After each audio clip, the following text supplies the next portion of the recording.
Town Hall. I'm John Scott. Today in Utah, lawyers for the man accused of killing Charlie Kirk plan to call a final witness as they try to raise doubts about the prosecution's case. A judge is deciding whether prosecutors have enough evidence to put Tyler Robinson on trial on a charge of aggravated murder. Kirk was killed as he spoke to a crowd at Utah Valley University on September 10th. Robinson is charged with aggravated murder and has still not entered a plea. Democrats in Maine beginning to sprint to nominate a new candidate for a pivotal Senate seat. The drive began after Graham Plattner announced he's withdrawing from that race after a sexual assault allegation. Democrats need to pick a candidate to replace Plattner on the ballot by July 27th, less than 4 months before the nominee will face longtime Republican Senator Susan Collins in a race Democrats need to win to take back the chamber. A U.S. airport has been renamed today after the president. Correspondent Laura Winters. PBI, Palm Beach International, now DJT, Donald J. Trump International. Son Eric Trump posting the audio from the control tower on his social media pages as he and family members arrive at 5 a.m. for the first flight landing there under the new name. Attention all aircraft, effective immediately. Palm Beach International Airport is officially President Donald J. Trump International Airport. The new signs around the airport are up and the name change in effect on the airline websites that operate out of Palm Beach, Florida. Laura Winters reporting. A major legal battle in Washington continues. Olympic canoeist David Hurd has pleaded not guilty to a felony charge connected to damage at the Lincoln Memorial Reflecting Pool. Prosecutors say Hurd helped damage the recently renovated landmark. If convicted, he could face up to 10 years in prison. His next court appearance is scheduled for August. Willie Nelson, The White House. More on these stories from Hey, I'm not one to say I told you so, but do you remember last year when I told you that Pure Talk was hands down the best wireless company that I'd ever used? Well, some of you were skeptical, but Consumer Reports just asked 120,000 people to rate every wireless company in America, including the big boys. Well, guess which company was the only company to get 5 stars in every category? Yeah, Pure Talk. Coverage, support, value, data. 5 stars across the board. No service contracts, no cancellation fees, just great U.S. customer service on a crazy fast 5G network for a fraction of what you've been paying. I'm not going to say I told you so, but I will encourage you one more time to dial pound 250, say micro, and switch to a 5-star American wireless company that won't let you down. Pure Talk.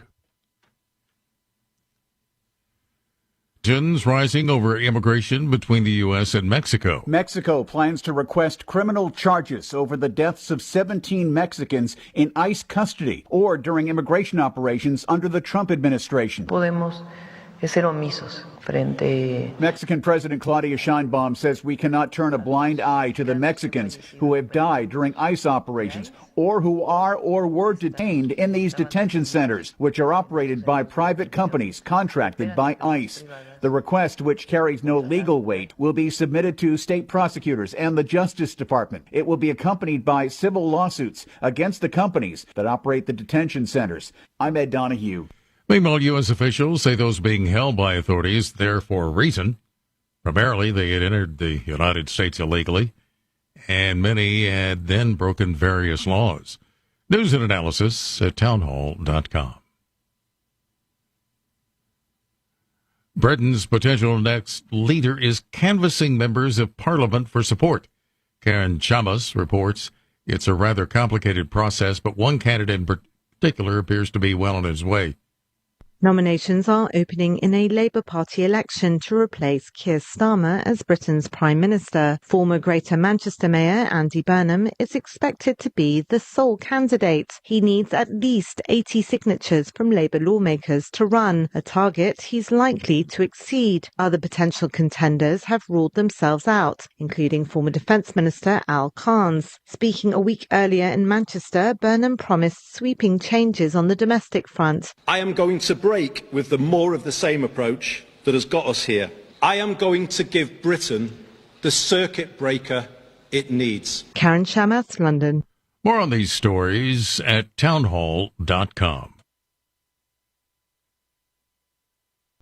All right, folks, I need you to do something right now. Go to johnfredericksradio.com and take our brand new 2028 Republican presidential straw poll. Who do you want leading the ticket? Don't let the elites decide. Make your voice heard. While you're there, weigh in on two huge issues: eminent domain reform and President Trump's tariff policies. Are they protecting American workers or hurting growth? This is your movement, your vote, your voice, your choice. Go to johnfredericksradio.com right now and take the poll. It's finally here, our second annual mega sale. This sale only comes around once a year, so take advantage of the best offers ever while you can. For example, save 50% on our Giza Dream bed sheets, as low as $29.98. And for the first time ever on TV, MyPillow mattresses and MyPillow mattress toppers as low as $99.98. And you save 50% on our Lux Pure 6-piece towel sets. Regular $69.98, now only $39.98. And our best-selling standard MyPillows, regular $49.98, on sale for $17.98. Wait on it, mega sale, only $14.98. But wait, there's more. To make the mega sale even more special, when you order right now, your order's going to ship absolutely free. To take advantage of the second annual mega sale, go to MyPillow.com or call 800-854-0504 and use promo code Godzilla.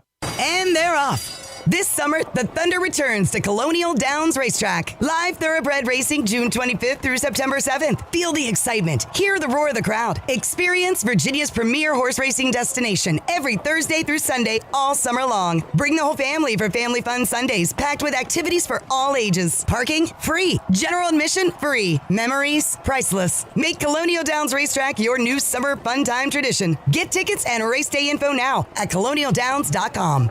Hey folks, Al Green here for SatPhone. When you're on the go, you want to know you're connected. If it's a family vacation or an off-the-grid escape to a remote destination, having reliable communication helps you feel safe and secure. You can't afford to find yourself in a dead zone. That's why you need SatPhone. SatPhones are reliable, durable, and give you global coverage. If you can get outside, you can get in touch. It's that simple. Make calls from your SatPhone to any regular cell phone in the United States. The phones are $1,500 value, but you can get yours free. Just sign up for a 15-month plan, $94.95 a month. Get 150 minutes monthly that roll to the next month. Go 3 months without using them, that's fine. Yes, 3 months, 450 minutes, all yours. Visit SAT123.com or call 855-980-5830. SAT123.com, 855-980-5830. Get surety and security with your SatPhone. Call now.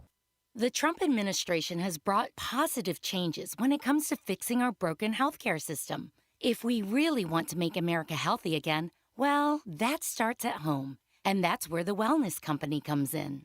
You see and hear from the Wellness Company doctors all the time, and you know their products are the gold standard for keeping you and your family safe and healthy, giving you the opportunity to make sure you're prepared for whatever happens with their prescription medical kits. Additionally, the Wellness Company offers a variety of products, from parasite cleanses to methylene blue to weight loss and so much more. Make America healthy again starts at home. Do your part and protect the health of you and your family. Live a healthier, longer, and more satisfying life. Go to twc.health/Godzilla and order. That's twc.health/Godzilla. Use promo code Godzilla to save 10% today.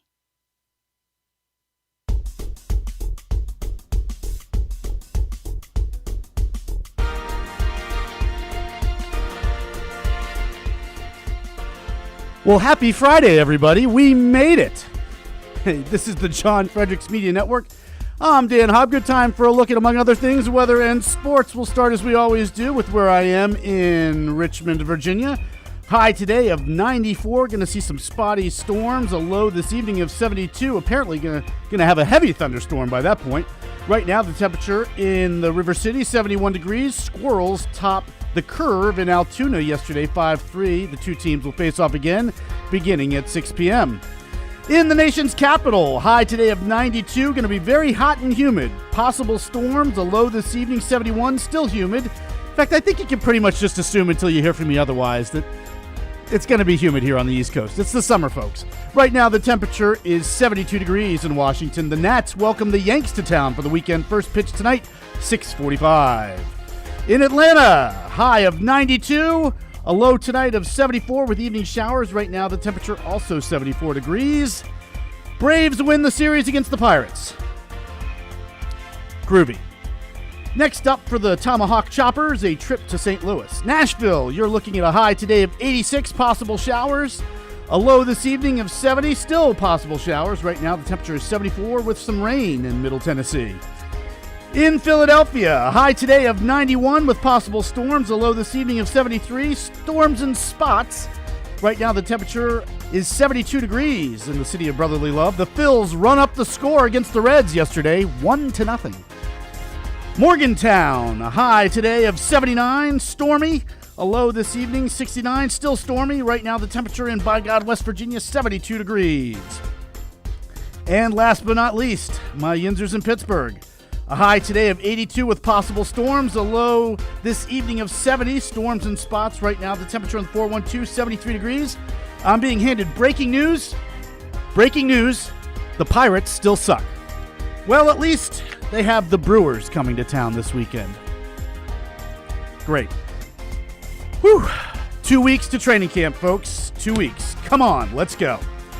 Bringing you today's weather and sports update is the Godzilla Wins radio show. For the best insight, analysis, and picks, watch and listen to Godzilla Wins tomorrow morning, in fact, from 9 to 11, all across the John Fredericks Media Network. Plus, to get John's daily sports picks, go to GodzillaWins.com. Once again, that's GodzillaWins.com. And now, for a few words to the wise. You know, the rule of law is a phrase that people tend to toss around as if it were a frisbee. But do most folks actually understand what the phrase means? My guess is that the average person would say that the rule of law calls for obedience to a society's defined and articulated public policies. Question, though. Would World War II era Germans have been abiding by the rule of law by turning over Jews to the Nazis in accordance with public policy? Or would subjects in the British colonies have been following the rule of law by selling people into slavery? If you're uncomfortable with answering these questions in the affirmative, good. Because public policies aren't consistent with the idea of the rule of law regardless of their substance. No, they have to be a specific brand of public policy. You see, the phrase the rule of law traces its origins back to ancient Greece, where and when what certain leaders suggested was that nomos, the Greek word for law, should rule over man instead of other men.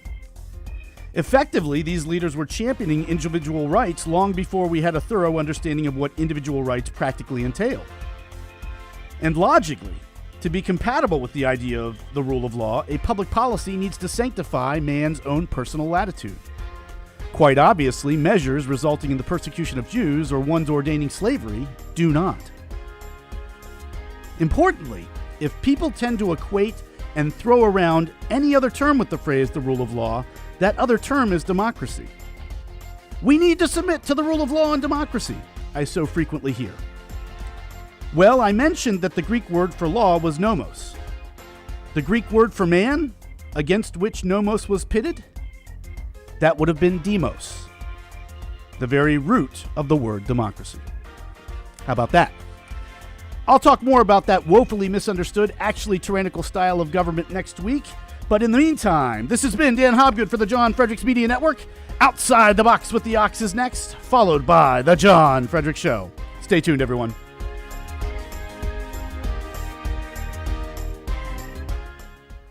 In a 53-47 tight Senate majority, with a couple who can occasionally go rogue, Republicans need every vote. Big question before the country on Wednesday? Where in the world is Mitch McConnell? Democrat Kentucky Governor Andy Beshear now wants the answer. Reportedly, he's in the hospital, has been for a while now, but Beshear wants proof of life. Okay, but their new law takes away his power to appoint a fill-in if their senator is unable to fulfill his or her duties, like by assuming room temperature or something. anything. So what? Actually, he will have to set a special election date, though, which freaks out Republicans because he could wait a long time to do so, thus keeping the Republican Senate majority weakened until the position's filled. Presumably, they say it'll be a Republican who eventually gets elected, but the 84-year-old has been a senator since 1985, making him the oldest something or other to do something or other wherever it is that he does it. Well, the Ox was a high school senior that year, by the way, so thinking outside the box, on any given day, the Ox needs to get up, drink coffee, go to work, host a talk show, see some people about some junk, and to procure the daily needed food and sundries. It's never occurred to him that since high school graduation, he was also supposed to include on his daily to-do list worrying about where Mitch McConnell is at any given moment. As I indicated, that thought had not occurred to me.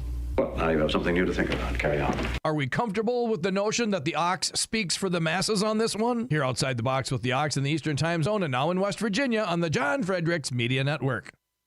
John Fredericks. It is the most egregious thing I've seen in a lifetime. President Trump. The whole thing is ridiculous. When politics start getting wild, they want to have every single thing that you don't want. Raise taxes, men and women's sports. They're going to open up their border. Trump hits the speed dial. Thank you for calling in on such short notice. You came first, John. Wake up with the John Fredericks Show weekday morning, 6 Eastern, 5 Central on JFMN.TV, the massive J-Fred radio network, and all across the socials. You came first, John. Thank you very much, and you do a great job. Right now, download the new WV Sports Nation app from the Apple Store or Google Play and get the entire Mountaineers sports world in the palm of your hand. Right now, get notified when new stories drop about your favorite Mountaineers teams and athletes. Download the WV Sports Nation app right now. Get updates on next level Mountaineers like Weatherholt and Joe Mazzulla. All that and more right in your pocket right now. Download the new WV Sports Nation app from the Apple Store or Google Play. Download the app right now.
Live from the studios of the John Fredericks Media Network, it's the John Fredericks Show. Grab yourself a cup of 1775 coffee, sit back, and get ready for the best 4 hours of talk in the universe. To be part of the show, just call our toll-free number, 888-480-5646. And now, here's the Godzilla of Truth, the Oracle of the Deplorables, the man who loves the smell of napalm in the morning, John Fredericks.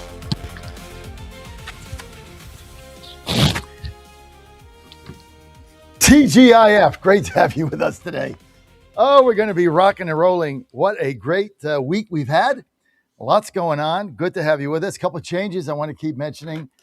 Starting on August 17th, Wendy Bell is going to be moving live. Wendy Bell Live will be joining us on the network starting August 17th, 10 to noon a.m. Michael Patrick Leahy, who's in Nashville. Wendy's in Pittsburgh, of course. Leahy will be moving to 3 to 5 p.m.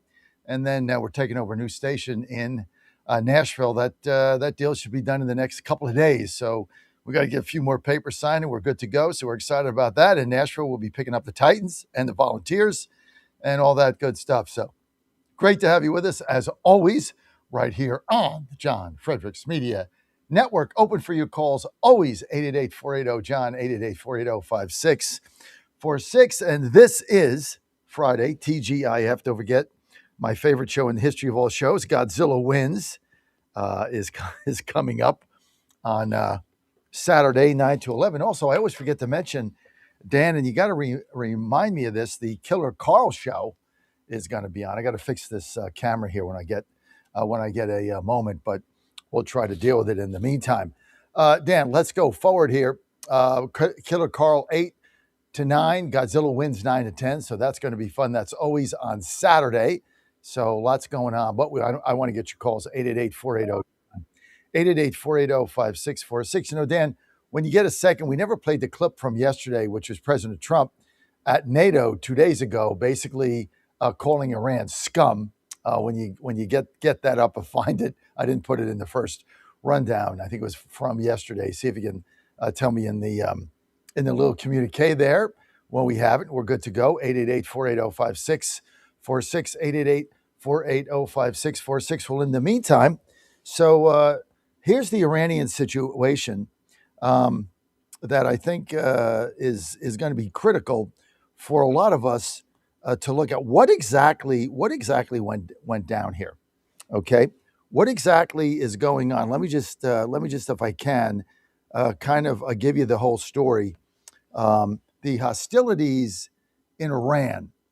The bottom line here is there's no ceasefire, and what has happened is the oil company executives that were quick to raise prices when the conflict started, that we now know has gouged America, just gouged us to death, right? We all know that.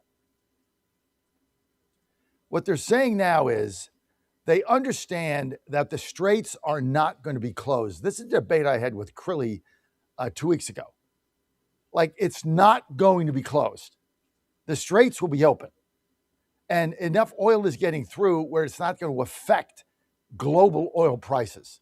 We have secured the southern route. So this idea of 1,000 ships bottled up and the Iranians throwing drones around, this is nonsense. Now, is it fully open? No. As long as they're, trying to shoot at ships, there's going to be an insurance issue, there's going to be a trepidation issue, and we're not going to get the consistent flow that we want. So you can't trust them. You can't do anything with them. So the president's view is, look, I've had enough. I've had enough. And the next step is we're going to take over the islands and own the strait, and that's going to be the end of it.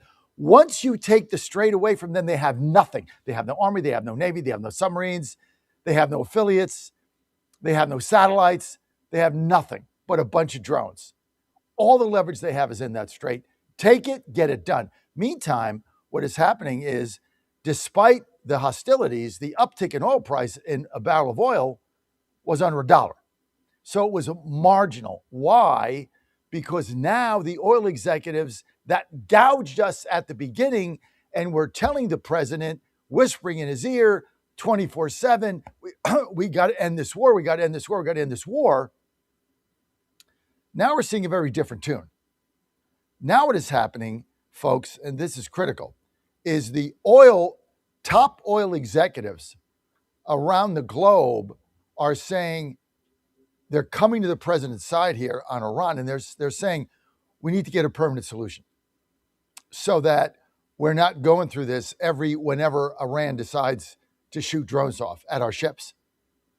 So we're not going to do this. So now, where it was about 50-50, I'm talking about the senior oil company owners and top executives. It was about 50-50, get a settlement, get out, or just get rid of them. Now it's about 75-25 to get rid of their influence over the straits. And the way you do that is by taking these islands. And I think it's going to help them in the midterms. Everybody's got this wrong, except us. What people want is action. What they're not getting from the Republican Senate, what they're not getting from Republicans. They're not getting action, and they're not getting permanent solutions to their problems. And that is really what the issue is here. I believe that if the president ends this thing once and for all, and I'm not talking about troops in the ground in Iran and Tehran. I don't care about that. I've told you before. I don't care about what their government does. That's their business. Them and their people, they'll figure it out, not my affair. My affair is the Straits of Hormuz. This is international water. So you need to take the islands, take their oil, and be done with it. Cut them off. Take their oil, take the straits. They have no more leverage. The only leverage this country has over us is that waterway that they can harass ships on going through the Straits of Hormuz. That's it. They have no other leverage anywhere. And if we had the straits open and controlled it and then did the blockade on them, the country would starve in 6 weeks, as they were doing. That the only reason they signed the MOU was to get relief to sell some of their oil so they could survive. As soon as they did that, they went back to shooting at the ships. You can't work with these people. There's no peace treaty. There's no ceasefire. There's nothing. You've never been able to do this. So you take away their only point of leverage. They've got 1 point of leverage, just one. You take that away, it's over. And that's why you didn't get the uptick today in oil. Now, one executive said earlier, he said, in the course of the war with Iran, there were two main camps among the industry, one that favored a quick resolution of the conflict with guarantees that Iran would abandon nukes, and another that pushed for a more aggressive approach to cripple the regime and end the nonsense. Since the ceasefire was put into effect and not held, many in the industry who were among the first group have now come over to the second group. That's why the prices of oil haven't gone up. See, that nonsense is now behind you. Now, have they come down to the rate they should? No. But once you open these straits up and you end this thing and you take it over, this problem goes away for life. This is your opportunity to end this for life. Otherwise, we're going to be dealing with this for the next 50 years. We do something they don't like, they shoot at ships. Because like Trump said, they're nuts. Go ahead, play the clip. This was on, what's today, Friday? This would have been Wednesday in NATO. Go ahead, play it. We attacked very powerfully last night. The very dangerous people from Iran. They're sick. There's something wrong with them. We say, go and do your funeral stuff. And instead of that, they start shooting rockets at ships yesterday. And so we hit them very hard last night, very hard. I would say 20-1, 20 times tougher. And I told them every time you hit, we hit. And of course, they're dirty players, so they go after everyone, probably including me. I've been number one on their list for years. And they're a bunch of scum, you want to know that they're scum. And so we don't like them. I don't like them. And they're evil people, and it's the denuclearization of Iran. And we're going to denuke it. We're not going to let them because they're crazy, and they can't have a nuclear weapon. And they go around killing people. They've killed thousands and thousands of our soldiers.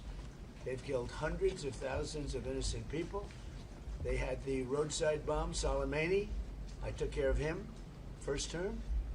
And that was a big thing because I think it probably would be a lot stronger had he been around because he was a bad guy, but he was an evil genius, but a bad guy. And he was the father of the roadside bomb. The roadside bomb is a bomb that goes on when you're driving your little vehicle. They're scum. And the Republicans in the House are wringing their hands and getting their panties in a wad and sweating like bullets over this war because they're listening to their constituents who are saying right now they want out, Trump didn't promise a war, etc. Grow a pair. I'm asking my Republican colleagues wringing their hands over this and wetting their diapers, put on your big boy pants.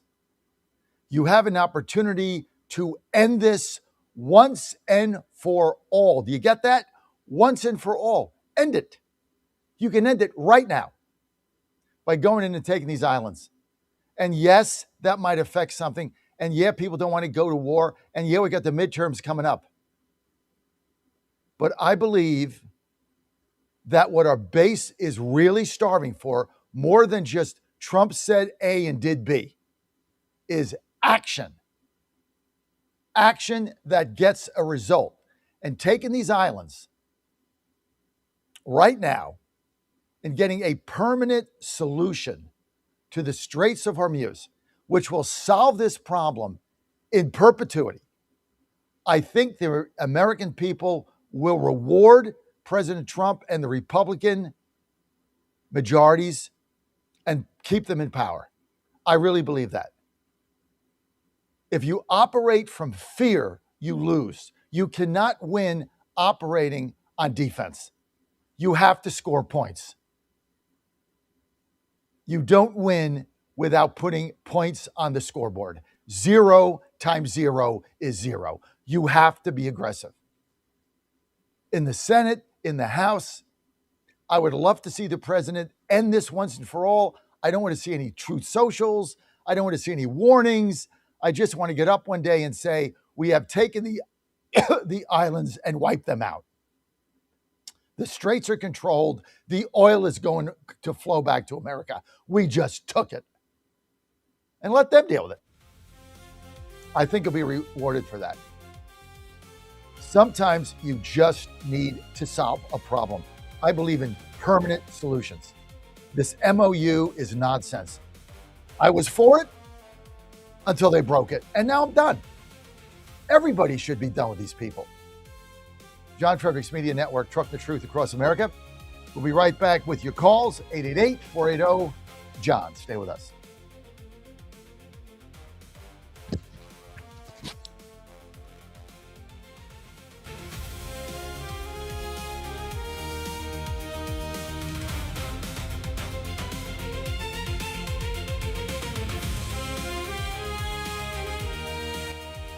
This is Crom Carmichael, CEO of Solti. We got a wonderful email from one of our customers up east named Joe, and here's what he had to say. I started taking Solti almost out of desperation with little hope because I was resigned to the futility that although I was up to taking 2 statins a day, high cholesterol was something I just had to learn to live with. In fact, when I turned 60, after taking a stress cardio test, my doctor called me on a Saturday, which of course is never a good sign, and told me that I was clogged more than 95% of the people my age. I had an angioplasty and a stent procedure done at that time. Today, my stubborn triglycerides are only 1/3 of what they had been before starting taking Solti. My prescription statin dosage has shrunk from 60 milligrams to only 10 milligrams a day. My primary care doctor that I have had for many years still can't believe the results, and neither can I. Thank you, Solti, for providing such a wonderful product. And folks, I want to invite you to take care of your heart also by going to GodzillaHeart.com. That's GodzillaHeart.com. Use the code Godzilla at checkout, and you'll get a 50% discount on your initial shipment. Thanks so much. In 2008, the amount of concentrated time people could spend on a task without becoming distracted was 12 seconds. 5 years later, it was only 8 seconds, 1 second less than a goldfish. If you're often distracted or have trouble recalling information, you're likely to fall behind in the demanding, fast-paced 21st century. In other words, brain performance is more critical now than ever. Boost your brain power with Healthy Cells Focus Plus Recall. Science-backed nootropics to help you sharpen focus, concentrate longer, enhance recall, improve mental speed, learn rapidly, and be more alert. It's a pill-free brain supplement made with maximum absorption ingestible gel technology, designed to feed your brain at the cellular level. Take it for a test drive. Go to healthycell.com and use code GODZILLA for 20% off your first order of Focus Plus Recall. That's healthycell.com, code GODZILLA for 20% off. Washington is wasting $500 million every year on a federal supervision system that doesn't work. Probation officers are overwhelmed. Resources are going to people who pose zero threat, while actual dangerous individuals slip through the cracks. The Safer Supervision Act stops the waste and refocuses every dollar on protecting families from harm. President Trump's own pollster found about 80% of Trump voters want this fixed. It's time for Congress to get this done. Stop the waste. Protect our communities. Visit safersupervision.com. Paid for by the Reform Action Fund. John Fredericks, America's Godzilla of Truth. He knows state politics have impact everywhere, so now he goes national at 9, hitting all the hot spots that are about to blow. Monday, it's the Pennsylvania Posse. Tuesday, get the Texas Truth. Wednesday, the Peach Crew dishes Georgia. Thursday, it's the DC Dispatch. And Friday, the Virginia Gang is in the studio. Every day at 9, John lets the spotlight shine. It's local, it's national, it's everything. The John Fredericks Show, weekday morning, 6 Eastern, 5 Central, right here. For the first time ever, we're bringing you My Pillow mattresses and mattress toppers for as low as $99.98.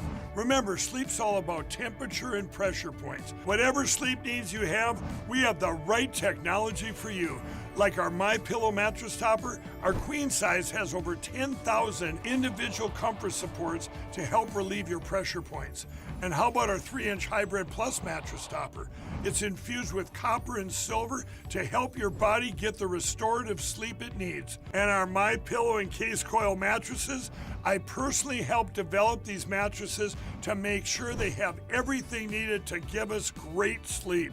Plus, they're made right here in the USA, and they ship right to your front door, absolutely free. Go to MyPillow.com or call 800-854-0504 and use promo code Godzilla to get MyPillow mattresses and toppers for as low as $99.98 and free shipping. I would rather play with 10 people and just get penalized all the way until we got to do something else, rather than play with 11 when I know that right now that person is not sold out to be a part of this team. It is more about them than it is about the team. I cannot play with them, cannot win with them, cannot coach with them, can't do it. Don't touch that dial.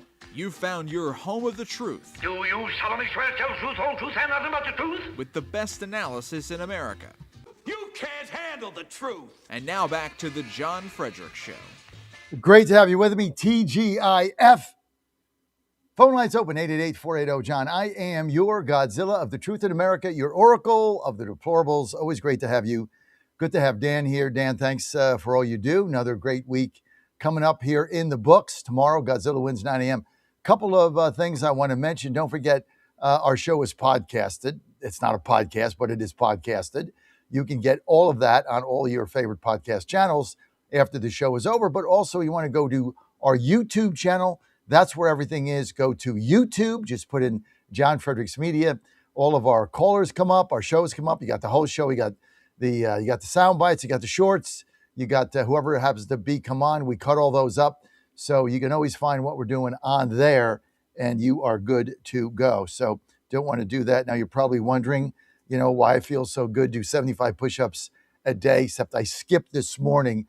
I skipped Friday because it's like Friday. I'm just not doing them. So I skip them. So Friday, no. So I didn't do them today, but I'll be back at it tomorrow before Godzilla wins.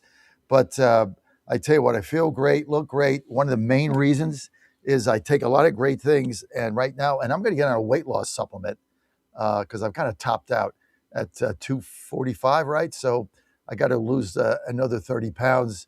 So I got another idea coming up. But for my testosterone, I take from the wellness company Zeus. For you guys out there over 40, this is one of the best investments that you can make. It's about $60 a month with promo code Godzilla, so $2 a day. I've been taking them now for 9 months. My the last time I got checked, my testosterone level was up out of the danger zone. It's supposed to be like 2.5. I was like 2.6. Now it's like 3.5. And this is all I did. I didn't take an injection, any of that stuff. Only I took Zeus.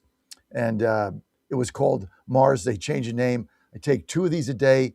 Tell you the other thing it does, honestly, and this is like weird, but when you take it, I drink a full glass of water. Like that's before the coffee comes, before my 1775 coffee. It forces you to take a full glass of water. And that's the best thing you can do when you wake up. So I just take two of these a day. It takes 3 seconds. And it has really made a difference in my testosterone level, my energy. But it's all natural. See, I like natural supplements that do the right thing. Peter McCullough turned me on to this, Dr. Kelly Victory. You can check this out. Their new product, Zeus, right here. I got the bottle. For you guys out there over 40, now if you're 25, you don't need it. But if you're over 40, getting over 50, a little long in the tooth, This is a good thing to have, and it's not only for what you think it is, right? That's benefits too. Just to be honest with you, that's fine. Always good, right? Better to be that than the other way. It's all good, but you'll feel better. You get more energy. That's really what testosterone's about: getting more energy, getting more stamina. That is really what the whole thing's about. So just go to twc.health/Godzilla, twc.health/Godzilla. Promo code Godzilla, get yourself 10% off and order it today. Zeus, with your promo code, it's $60. So it's affordable and it works for you. So you're good to go. Okay, let's get to, we got a couple clips here.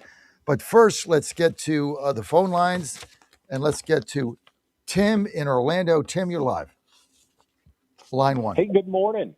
Good morning. Always great news from Florida, as you know. But I guess you're going to hate my call today, John. I love you. I love your enthusiasm. I want to solve Iran's, the Straits of Hormuz problems like anybody else. But Trump needs to his advisors need to regroup, get some support in that area from area countries that want to help solve that problem.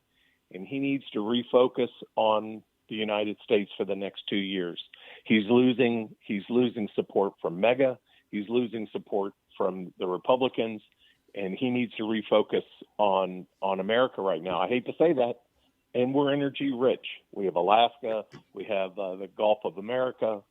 We have California that he needs to get some more fuel. I mean, we have Texas. We are rich in oil and gas. So he just needs to form a coalition over there to solve the Straits of Hormuz. I mean, why do we have to do it? Because we're America, and nobody else will, What are you going to wait around for France to solve your problems? Once you control, about in the area. Once you, what? Who's gonna Oman? What, Qatar? I mean, half those people are in bed with the other guys, and everybody knows it. So that whole thing is a facade, right? Whatever help we can get from these people are fine. We don't solve it. Who is? If not who, when? Now I get the whole nuclear thing, but now it's about just keeping these straits open. They have the only leverage this whack job country has is those straits and shooting drones at cargo ships, which don't even damage them half the time. That's all the leverage they got. You take that away, they're done. Open this thing up, take their oil, get oil down to $1.85. I mean, you want to focus on domestic issues, then everything comes down.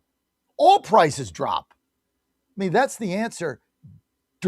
Just continue these ridiculous negotiations with these people, and Trump laid it out. You shake their hand, you sign a deal, they go out, they talk to the media. Oh, we never said that. Oh, we didn't agree to that. Oh, we're not doing that. It's a waste of time. I mean, this idea that we just, kowtow back and focus on domestic policy. You want to focus on domestic policy, Tim, get gas to $1.95. Then you're going to win.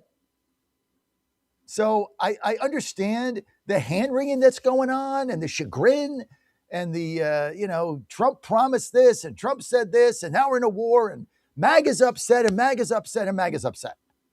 I'm sorry MAGA's upset. I'm MAGA too. We're all upset. But this idea that you just abandon the globe because you got a midterm coming up. The best way to get these prices down is to just end this thing. Why do we have the military if we're not going to use it? You see the increase in military spending we just had? I mean, it's a staggering amount of money. Well, if we're not going to utilize it, what the hell good is it? So, I love you. We're going to agree to disagree, but I will give you the final word because I'm a gentleman.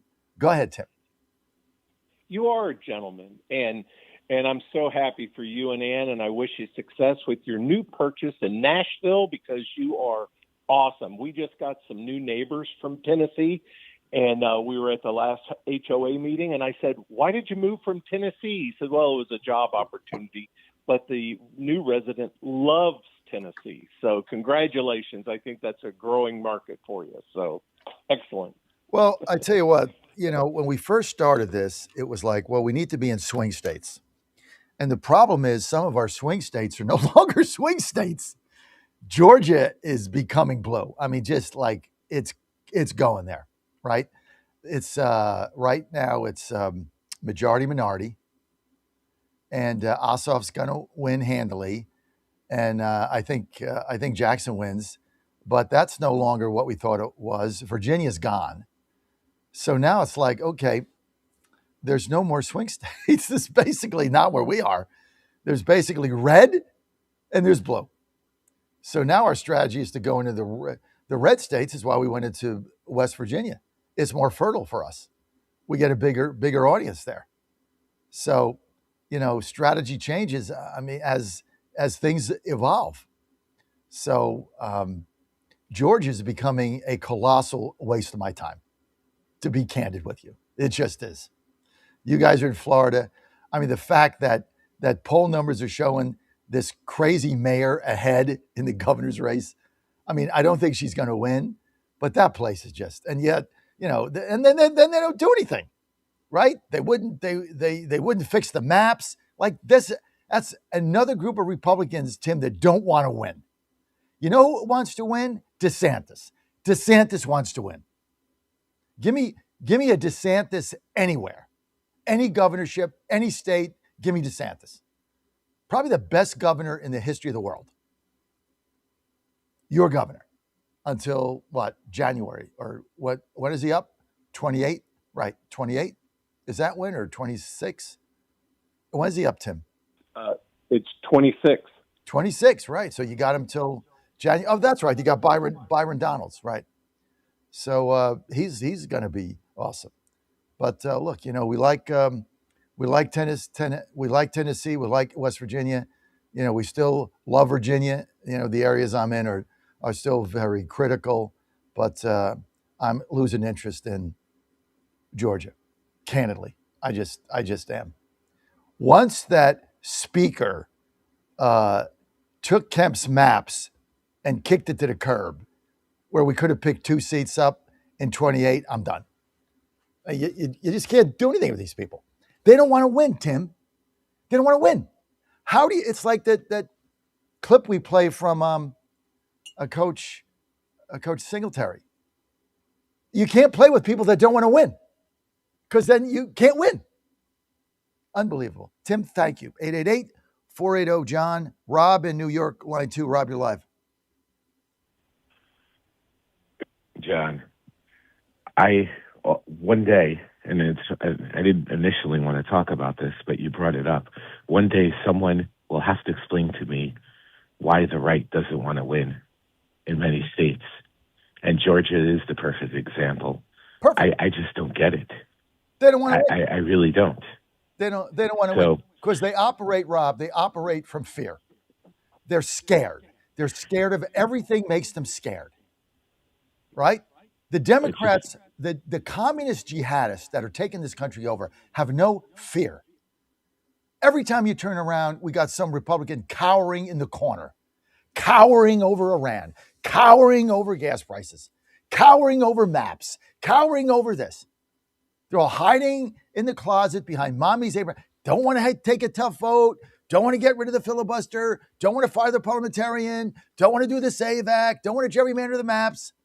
All fear. And they got a million reasons. It's good governance. We're good governance. There's no good governance here. Your head is going to end up on a stick, you imbecile. There's no good governance. These people want to kill you and destroy this nation and take it over in 3 to 5 years. Don't even get me started. That time with Bannon on Monday at 8, guy nailed it. The Republicans don't even know what to do. They're just caught like, when's our next cocktail party? When's our next donor retreat? When do we play golf again? Let's go to a golf tournament. Let's have a fundraiser, play golf. Let's go to the country club. Let's do whatever. Anything but put ballots in boxes and change your maps. So yeah, it's frustrating. And I get Tim's frustrated. But the frustration isn't because President Trump is trying to solve an international crisis that affects our world and us. It's because of the John Thunes and the guy in Georgia and all of these people, the clowns in South Carolina, all of them. We've been sold out and sold out and sold out. And then you want to know why MAGA's dispirited. Sorry, Rob, I took all your time. Go ahead. I'm sorry. No, it's all right. I mean, and MAGA should be really excited. I mean, we're actually winning in the Supreme Court is on a lot of gun rights lately. We have Harmeet Dillon over at the DOJ that's going after all of these insane liberals with crazy gun laws. That's a big part of the freedom. Not that we want to run around with guns shooting at each other, but the fact of the matter is that the first thing communists do is disarm the public. So, these guys are on the march. Well, here's a way we push back. Take the frickin' W. Take the win. That's just one example. But then you look at the war, which is what you were talking about, aside from taking some time and doing things that didn't, some of us were looking at and saying, okay, why is he doing this and that?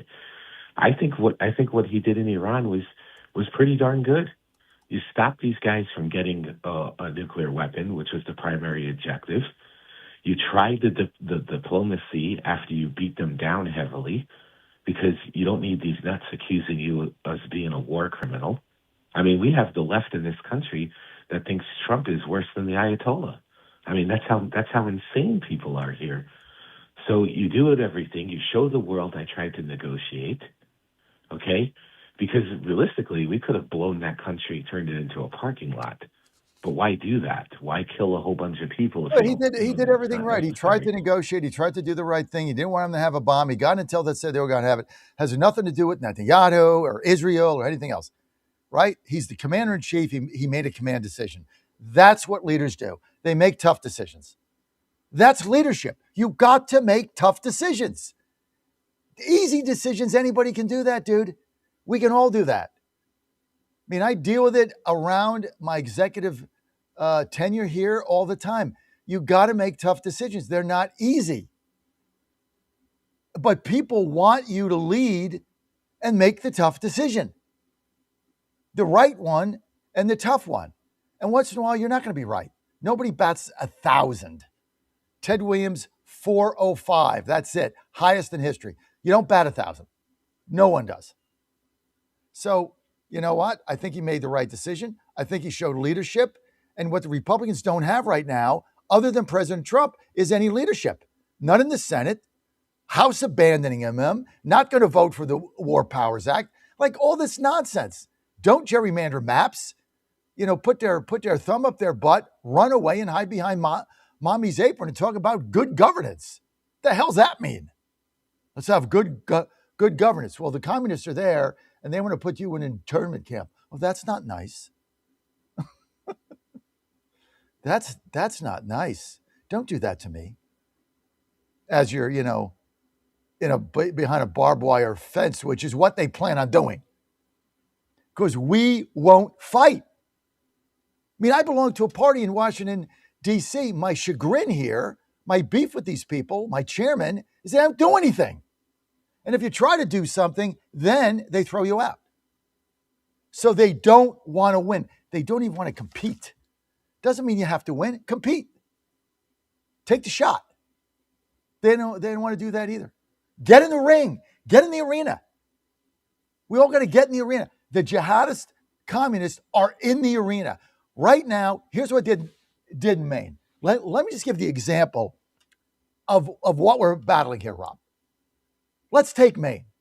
They stand behind this guy, allegation after allegation after allegation. And if you read the New York Times article, they vetted him. They knew it. They didn't care. He could win. They didn't care. He was ahead in the polls. He was beating Collins. He got 155,000 votes, right? He was batting these things down. He was getting big crowds. He pulled ahead of Collins. New allegations came out. They swept it under the rug. They said that women were Trump voters. They were Republicans, whatever else. Then he starts to tank in the polls. This is what this was about. He starts to tank. And then, conveniently, Rob, 1 week before he's got to withdraw his name, which is Monday by 5 o'clock. 1 week. Guess what? A new allegation comes out of nowhere on Politico. But this woman was a Democrat. Therefore, she's credible. I was going to vote for him. Oh, you must be credible. The other one, even though she alleged the same thing, abuse, etc., sexual abuse, right? All of that, sexual assault. No, those were discounted because they were Republicans, allegedly. So this comes out, and in 1 day, you think this wasn't planned? In 1 day, after he denies it, in 1 day, everybody abandons him. Like that. Boom. Time for somebody else. He's tanking in the polls. Let's get him out. Then they go with him and they negotiate that in order for him to do a video, he's got to get out of the race. But then he says, well, then the video is going to be whatever I want. They say, fine, anything to get you out because we got to win. So he does an 11-minute video, blames them, blames the establishment, blames the Democrats, blames the party, blames everybody but himself for 11 minutes. The most sniveling, weasel, cowardly thing I've ever seen in my life. And as of today at 6:55 a.m. on Friday, he's not withdrawn. He's not filed the papers. He's got until Monday. Still not withdrawn. Maybe he won't. Maybe he will. I have no idea. But this is how the Democrats fight. Biden can't win, they get another candidate. Plattner can't win, they get another candidate. You think the Republicans would ever do this? We're fighting, we're going to a tank battle on cavalry with a musket. They have tanks and flamethrowers and bazookas. We have muskets. It's kind of where this is. They have the will, we don't. Therefore, we're losing. And then all I hear about is MAGA's upset, they're not going to vote. MAGA's upset, they're not going to vote. MAGA's upset, they're not going to vote. Okay, what are you upset about? Well, the war. Okay, they were going to get a bomb. Why did you elect this guy? What was the purpose of electing him if you don't want him to make the tough decisions? What was the purpose? Well, I want him to focus on domestic. Me too. But I don't know what you're talking about. What do you mean focus on domestic? He is focusing on domestic. Like you don't get nuked. That seems pretty good domestic policy to me, Rob. Go ahead, Rob. I'm going to give you the final word. Go ahead. You got 2 minutes unfettered. Go ahead. There's so much that people are missing. You know, with respect to Iran, it also was reshaping that whole area. I mean, you have now, people don't even realize this. Look at the UAE. The UAE was building a pipeline so that they got out of OPEC, so you don't have them relying on the Strait of Hormuz. UAE got also very chummy with Israel. You start getting these guys together with each other and they isolate Iran, you have a whole new Middle East. And that's a net positive for the world. I'm not kidding, not just us, because you isolate some crazos and you have other people in that neighborhood that could be, no, we're not standing for this either. And as far as domestic stuff, yeah, that is part of the domestic thing. But the ones who are telling us they want the domestic agenda, well, why don't you do something about it? You're not passing the SAVE Act. They're playing around with McConnell. I mean, McConnell, what they're doing right now with McConnell is no different, in my opinion, than what the left did with Biden, covering up his dementia. That's what they're doing. And you nailed it the other day, because if McConnell is out of the picture right now, either if he passes away or he steps down, we could get that Save America Act through. Yeah, because they don't want it.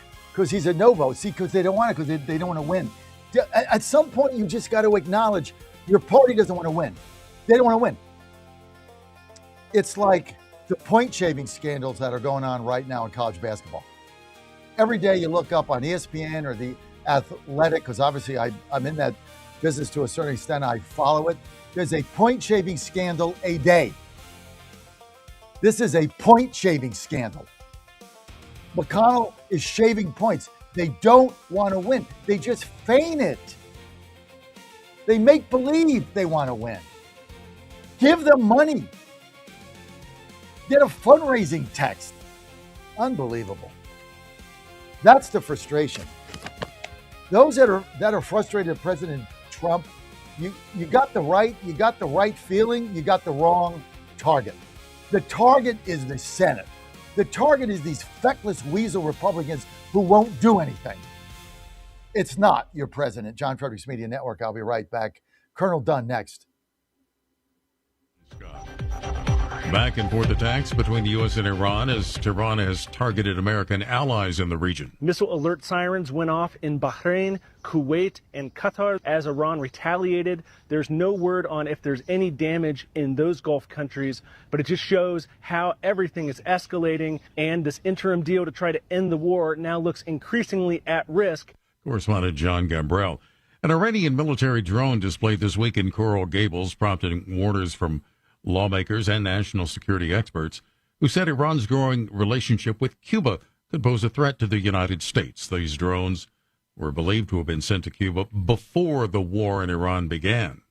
In health news, some 1,000 cases of a parasitic infection spreading in the Midwest. Cyclospora is a parasite that causes severe diarrhea. It spreads through contaminated food and water, often linked to fresh produce. The largest Cyclospora outbreak is in Michigan. Investigations are underway in 28 other states, including Ohio. No deaths have been reported. The CDC says Cyclospora is usually not life-threatening and can be treated with antibiotics. Experts say finding the source of the outbreak can be difficult, and it's best to cook vegetables. Cyclospora can really stick to some foods, so washing may not eliminate the risk of infection. I'm Ed Donahue. Sales of previously occupied U.S. homes slowed in June, but a key measure of home prices climbed to an all-time high, adding to prospective home buyers' affordability challenges.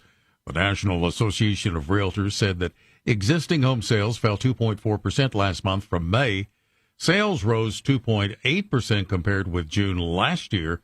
The national median sales price increasing 1.8% to $440,000. More from townhall.com. My doctor told me my cholesterol is borderline, so I took control with Garlic Healthy Cholesterol Formula. Garlic helps maintain healthy cholesterol safely and naturally. It's odor and taste-free, and Garlic is a world leader in garlic potency. I'm taking charge of my cholesterol with Garlic Healthy Cholesterol Formula, cholesterol's natural enemy. These statements have not been evaluated by the FDA. This product is not intended to diagnose, treat, cure, or prevent any disease. The term natural references only the garlic in the product. Use as directed. Progressive knows you could have easily taken the freeway, but you took the scenic route to see a waterfall and an oddly busy boiled peanut stand. Discovering the unexpected is exactly why you bought an RV, so protect it with a bundle from Progressive. Because although you may be 3 hours behind schedule, you're 6 jars of jam richer and possibly enrolled in a butter-churning workshop. Switch to Progressive and protect your RV, boat, or motorcycle by bundling with your home or auto insurance. Progressive Casualty Insurance Company affiliates and third-party insurers. Not available in all states or situations. Mortgage interest rates have inched up. Mortgage rates march higher. Mortgage buyer Freddie Mac says the average rate on a 30-year mortgage rose this week to 6.49%. It's now back to where it was 2 weeks ago. When mortgage rates rise, it can add hundreds of dollars a month in cost to a home loan, reducing home buyers' purchasing power. Mortgage rates have been mostly trending higher for months. Higher oil prices due to the war with Iran raised expectations for hotter inflation, pushing up the long-term bond yields that influence mortgage rates. The trend has contributed to lackluster home sales this year. I'm Alex Vega. PepsiCo reporting stronger than expected revenue in the second quarter despite weaker demand in North America, where it said consumers tightened their budgets due to economic concerns. The food and beverage giant said that its net revenue rose 6.4% to $24.2 billion for the April-June period. That was better than what Wall Street had expected. News and analysis at townhall.com. Facebook's parent company plans to build a huge AI data center in Canada. Meta, the parent company of Facebook and Instagram, says it's investing more than $9.1 billion to build its first artificial intelligence data center in Canada and the largest outside the United States. The facility will be in Alberta and will be powered by a natural gas-fired plant being developed by a consortium. Alberta has been courting hyperscale data centers because the province's electricity grid cannot support multiple large AI data centers. It's prioritizing projects that have their own power generation, as Meta plans to do. I'm Donna Water. Former Florida gubernatorial candidate Andrew Gillum has been arrested on a drug possession charge in Alabama after police say they pulled him over for erratic driving and found marijuana and meth in his vehicle. Gillum once considered a rising star of the Democratic Party. More on these stories at townhall.com. Van Hillary has fought for America before, and he's ready to do it again. As an Air Force navigator in Desert Storm, Van's mission was simple: chart the course, stay on mission. When he came home to Tennessee, he won an election nobody thought a Republican could win. Then he did it again and again. For almost a decade, America First conservative Van Hillary has fought the radical left, stood with President Trump, and never folded, securing our border, cutting taxes, and bringing jobs to Tennessee. Radical Democrats are trying to hijack our country. President Trump needs a conservative fighter who knows how to win. I'll keep fighting to help President Trump finish what he started, keeping our border secure, growing our economy, and destroying the woke agenda.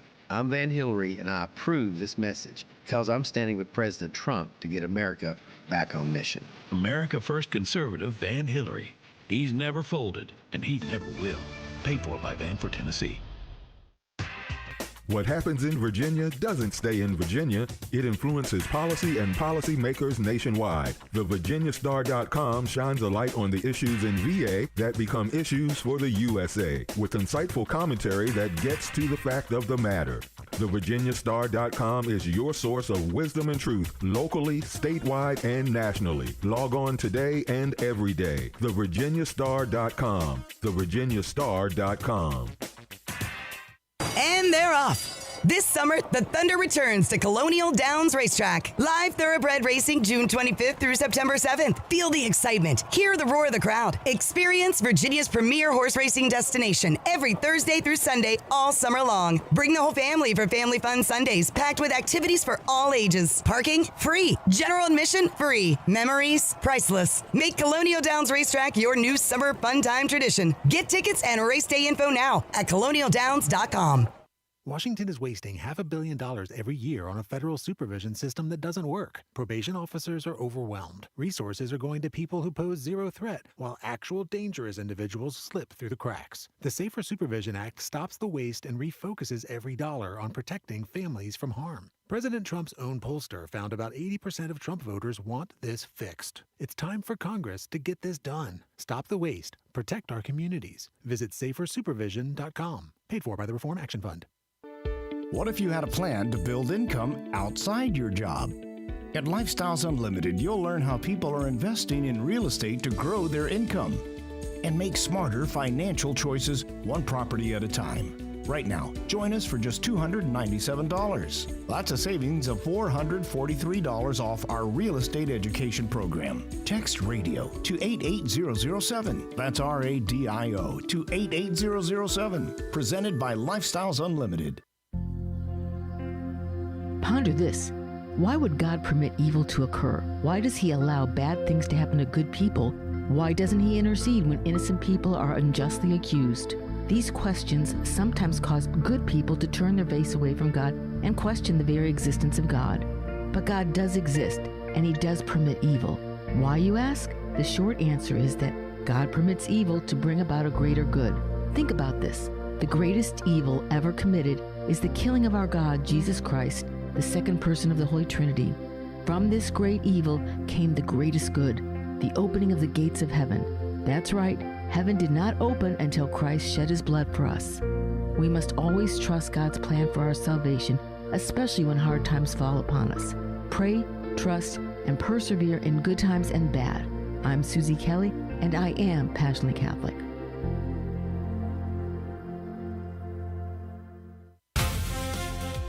Live from the studios of the John Fredericks Media Network, it's The John Fredericks Show. Grab yourself a cup of 1775 coffee, sit back, and get ready for the best 4 hours of talk in the universe. To be part of the show, just call our toll-free number, 888-480-5646. And now, here's the Godzilla of Truth, the Oracle of the Deplorables, the man who plays to win the game, John Fredericks. Hey, it's good to have you with us, TGIF. I am John Fredericks, your Godzilla of the Truth in America, your Oracle of the Deplorables. Thanks for being with us. Got to stop the hand-wringing, guys. It just got to stop. You're getting nowhere with this. And I get the Anthonys, and I get Tim, and I get people are upset, and they're mad at Trump, and they're mad at this, and MAGA staying home, and Candace Owens, and this one and that one. Man, Shapiro, I get it. But you're aiming your fire at the wrong target. It is Republicans who don't do anything, not this president that is working 18 hours a day, 6 days a week. He does play golf on Saturday and Sunday.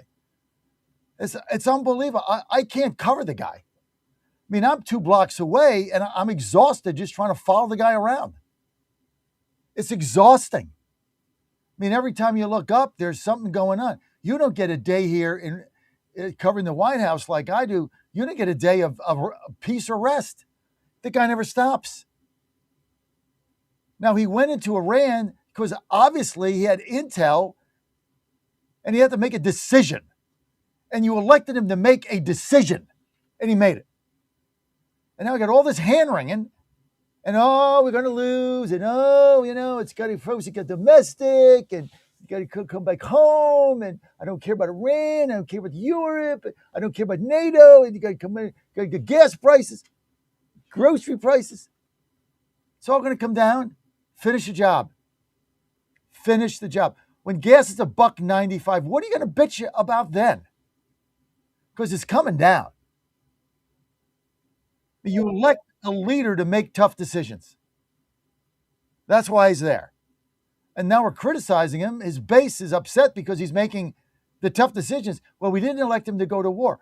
Well, when he was campaigning, nobody told him they were 3 months from having a bomb where they could blow up half the friggin' world. Idiots, so to speak. Nobody told him that till he got there.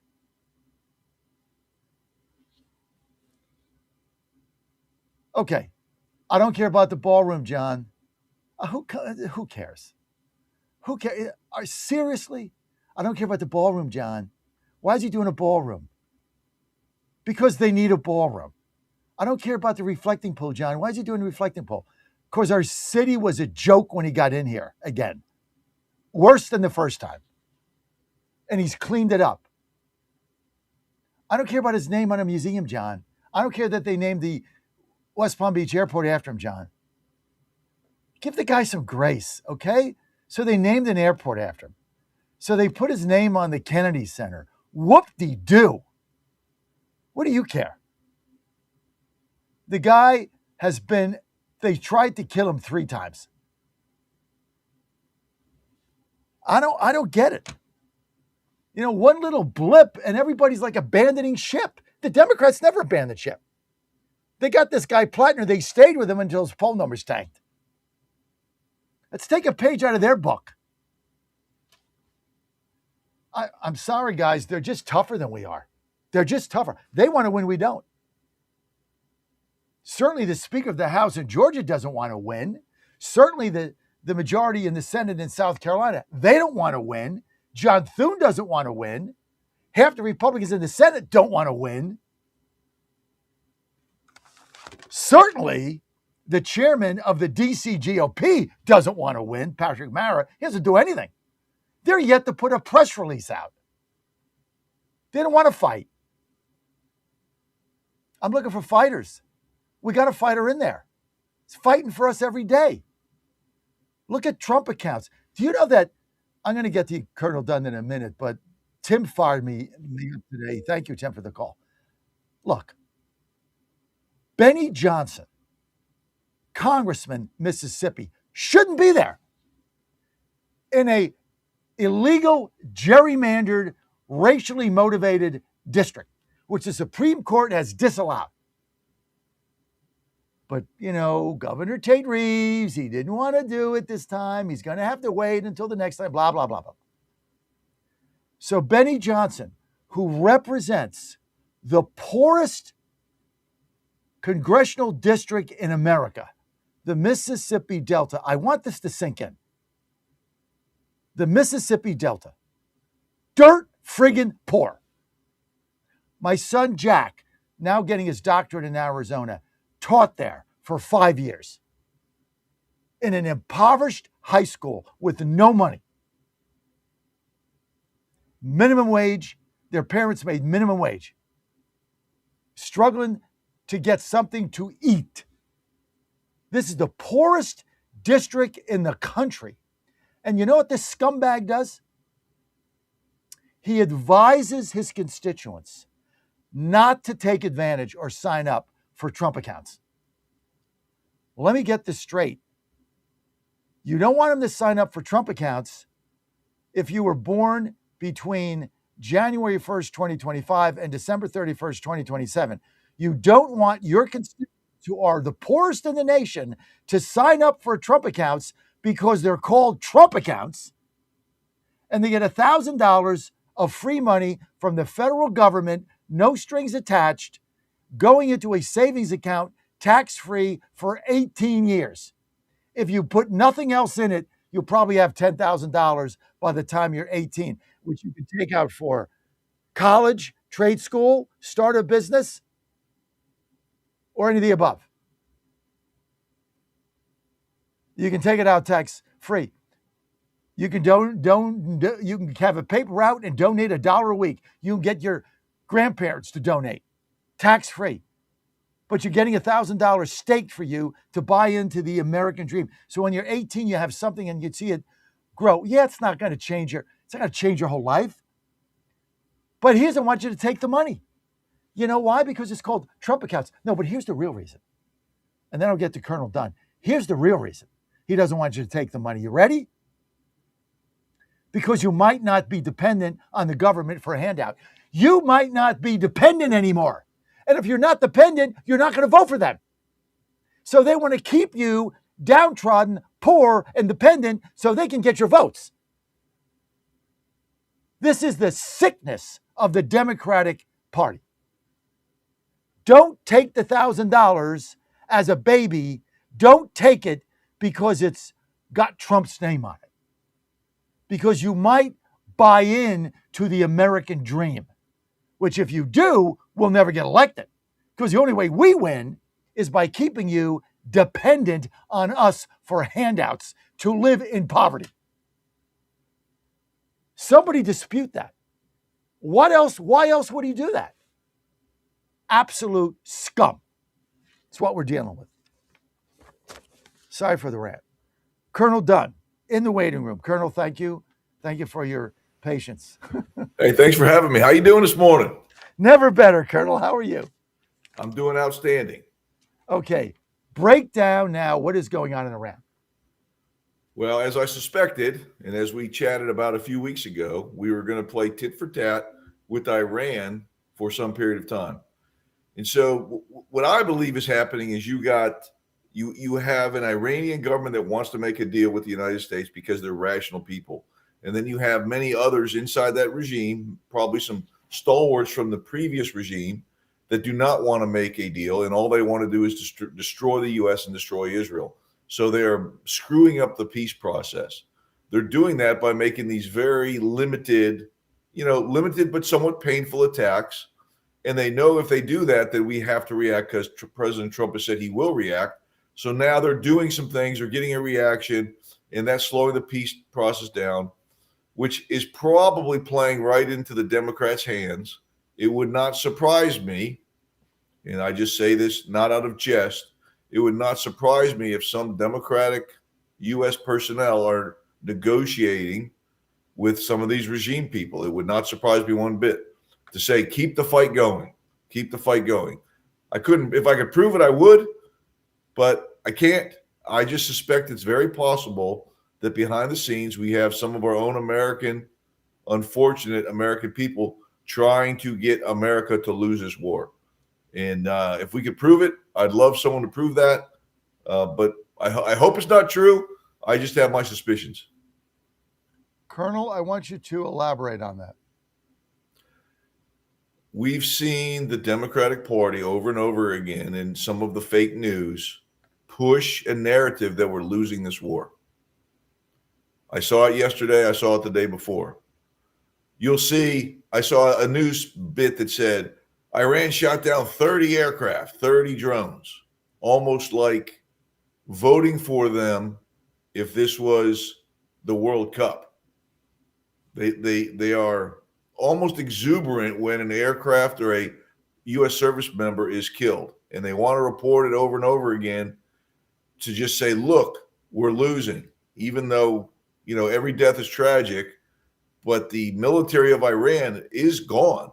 They have the ability, and, some will argue that they're not completely annihilated. Well, that's nearly impossible to annihilate an entire nation of military capability, because they can always rebuild some stuff.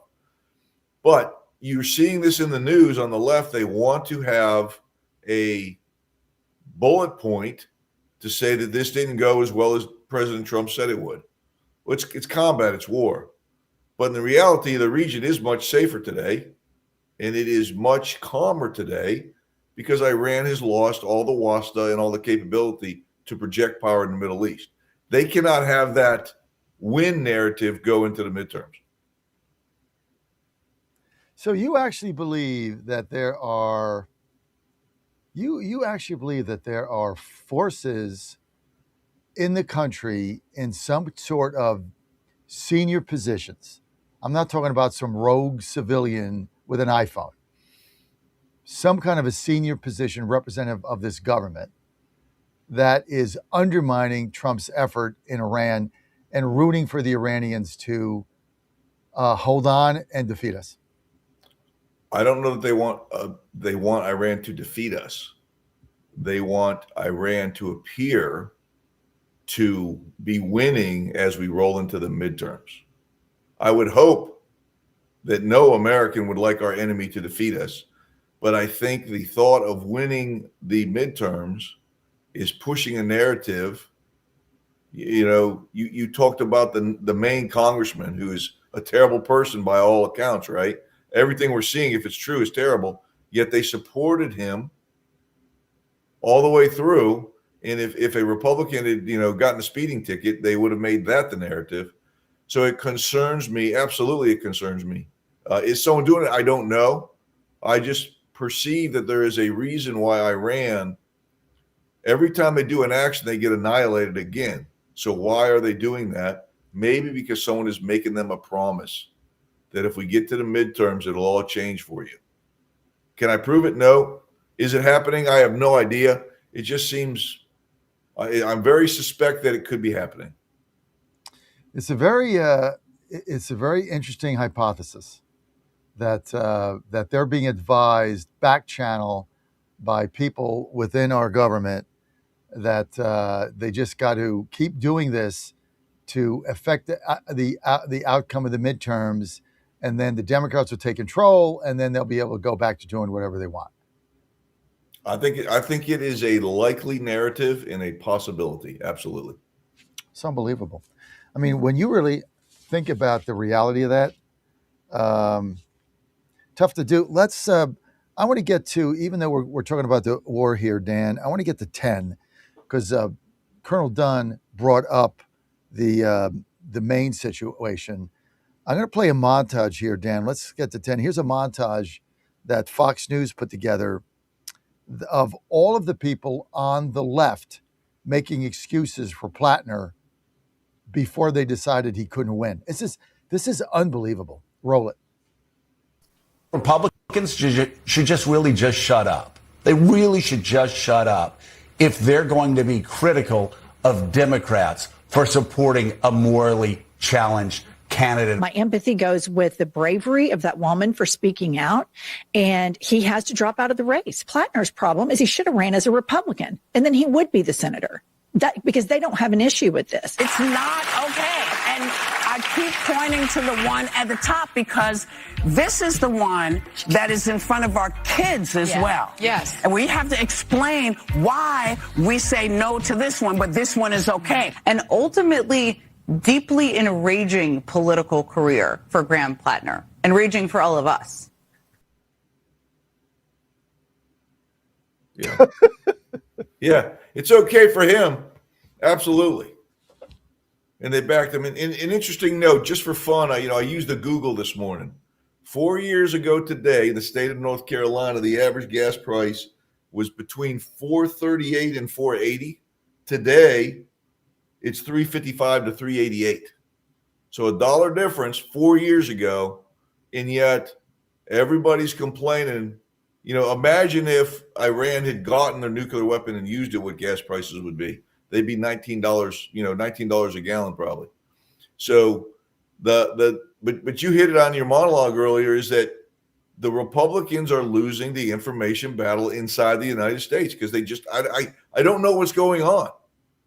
It's blowing my mind why they're not getting on TV, getting online, getting on the radio, getting everywhere, and reminding the people of what greatness President Trump has done for this country and for the world. And if they don't do it, we're well past the 4th of July. I thought the gas prices would come down. They did. I thought they'd be below $3 by now, but they're where I'm at, North Carolina, they're about $3.46. So I'm about 15% above where I want them to be right now. If we get a stop to this by October, they'll be below $3.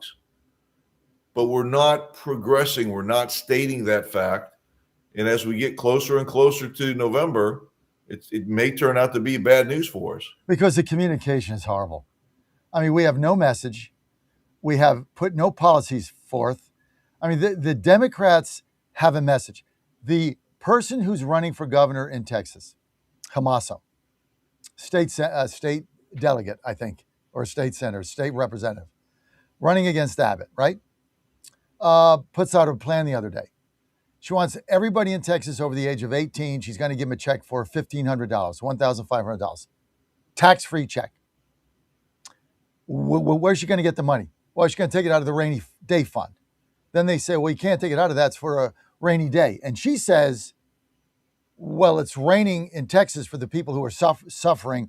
I'm going to give them relief. See, that's an absurd plan, but it is a plan. And the country has changed. McGovern offered everybody $1,000, making under $50,000 in 1972. He won the District of Columbia. He didn't even win a state. Oh, and Massachusetts. Why did he get blown out? When they did the exit polls, the majority of people, when they asked about the $1,000, said, well, someday I want to be making over $50,000. I don't want to pay $1,000. See, that's when people had a dream. Now it's like, well, I don't have any money, so give me $1,500. I'm voting for you. Well, where's the money going to come from? I don't know. Print it. The hell do I care? Right? And the Republicans have no answer other than a white paper coming out of the Heritage Foundation. That doesn't work anymore. What's not working? We have no message. That's right. And what's not working is socialism's bad. Socialism's bad. If you are intelligent, you understand that. If you're intelligent, you understand that it will never work in America. You understand that. But when you tell somebody that's hungry that I'm going to give you $1,500, they don't think about the socialism piece of this. And in reality, what many of the people that get that $1,500 will probably do is go buy a cell phone for $1,500. Bingo. And then they have no money again. So all it is it's the old adage: teach a man, give a man a fish, he'll be hungry tomorrow. Teach a man a fish, he'll never be hungry again. That's what this is, but we're not able to counter it very well. You can't just yell at everybody and say socialism sucks if you don't explain why. And I think where I think we're going to be okay, I hope, is the New York experiment, which is failing miserably, and it's going to implode. I just don't think it's going to implode by November. Oh, Maybe no, by next no way. November. That's not going to implode because Hochul will keep bailing him out, in order to save her own butt because she needs his votes. And she can't win without his votes. I mean, but eventually all the industry will move out. Mondani has got this whole thing figured out, Colonel. He's holding the state of New York and the Democrat machine hostage. He is. They're hostages, except they're not wrapped up in a chair with duct tape. But Kathy Hochul's a hostage of Mondani. It's a mess. It's a mess.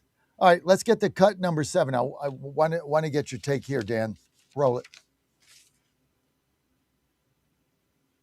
Also breaking at this hour, the U.S. launching its second round of strikes in 24 hours in response to Iran firing on ships in the Strait of Hormuz. U.S. forces hit approximately 90 Iranian targets, and Tehran responding by firing on American allies across the region. The back-and-forth attacks coming just weeks after a hard-fought deal to end this war. President Trump renewing his threat to, quote, finish the job. We just hit them very hard, and I say we hit them 20-1. Every time they hit us, we're going to hit them 20. And we did it last night. They did a little something today, but it was really retribution for last night. They hit actually 3 boats, not 2. And when they hit, we hit back much harder. Mike Tobin is reporting live out of Tel Aviv for us right now. Mike? And Sandra, Iran has been firing at its neighbors. For the first time in this round of fighting, hostile aircraft have entered Jordanian airspace. The Jordanians say they shot down some 8 missiles. U.S. Embassy staff there was ordered to shelter in place. No injuries. The U.S. hit multiple targets, including bridges on rail lines that the U.S. says were used by Iran to transport weapons. Those were hit. U.S. Central Command says some 90 different targets were taken out in Iran last night. 80 were hit the night before. Now, Iranian state media reported explosions in southern port cities. Explosions in Bashir, home to that massive nuclear power plant complex. The U.S. says the targets were on the coast. The power plant was not hit. We've got video of explosions in the port city Khabakar. Iranian counterstrikes went into Kuwait, Qatar, Bahrain. Kuwait says they shot down 3 ballistic missiles, a cruise missile, and 10 drones. The Kuwaitis also say 1 person was hit by debris. President Trump says the Iranians have been calling him and want to make a deal. We've already won militarily. They have very little left, and they want to make a deal so badly. They called a little while ago. They want to make a deal so badly. I just don't know if they're worthy of making a deal. I don't know that they're going to honor the deal. That's the problem. All right, the 6-day funeral for the late grand. Let's get back. I've only got a couple minutes. I mean, here's the problem. Okay, I played an earlier clip where he was with NATO and he said they're scum and I can't negotiate it with them. But yeah, I'll let my guys negotiate but I'm disengaged. Then he gets on the plane going back and he's like, well, we're still going to negotiate. That's the problem here. Okay? Like there's a mixed message. I'm not going to negotiate. I am going to negotiate. They're scum. I don't trust them. We'll see what we can do. They want to make a deal. No, they don't want to make a deal. If they want to make a deal, they wouldn't be shooting at our ships. This is the problem of the messaging is inconsistent. The messaging was, I'm done with them, which I thought it was. And, you know, I got to do what I got to do. Have a nice day. I'm going to solve it. But now it's, well, they want to make a deal. Well, they already made a deal. They didn't uphold the deal. So what do you mean they want to make a deal? This is where the frustration, Colonel, is coming in and it's rampant. Well, there's the challenge I was talking about earlier, right? You have 2 factions at least. You've got a faction that probably really does want to make a deal, right? What they need to do, and it's very hard for them to do this, right? They need to now turn in the factions that don't want to make a deal. Let us know where they are, who they are, so that we can take them out. Once you take out the deal breakers, if you will, those are the blockers of this, then maybe we can move on. I actually like what the president's doing. He's sending a dual message. You know, the bad guys, if you will, are getting the message that you're scum, we're not going to make a deal. And ideally, he's leaving a door open for a good guy, if you will. However, in my opinion, it's now time to take out some economic targets. I've been against that from the start. I would take out 4 or 5 that will hurt them. But I would take out things that could be rebuilt by Iran at some point, and I would destroy them. And then I'd see if they want to make a discussion. But The other thing American people need to know, Iran is our enemy. They've always been our enemy since the 70s. They will lie to us about everything. The enemy lies to you, and they do that routinely. And when you are in a party that believes, when we took out Soleimani, if CNN and some of the other news, they called him the revered leader of Iran. Well, he was a mass murderer of Americans, and they supported him. I still can't believe that. I go back and watch those clips sometimes. It enrages me that we're supporting a man and saying how a great leader he was in Iran, who killed thousands of Americans and helped kill thousands of Americans. But we had Americans that were supporting him. That's the problem we have. Yeah, because they hate America. They hate America. You just summed it up. Colonel Dunn, thanks for being with us. People want to get your book. Where do they go? You can get Gunfighters Rule. You can get it on Amazon.com. I'll have another one coming out hopefully in the next few months. It's a follow-on to that book, and God bless America. Hoorah! Great to have you, Colonel. Thanks for having me, John. Have a great day. Always a pleasure. Joel Rubin next.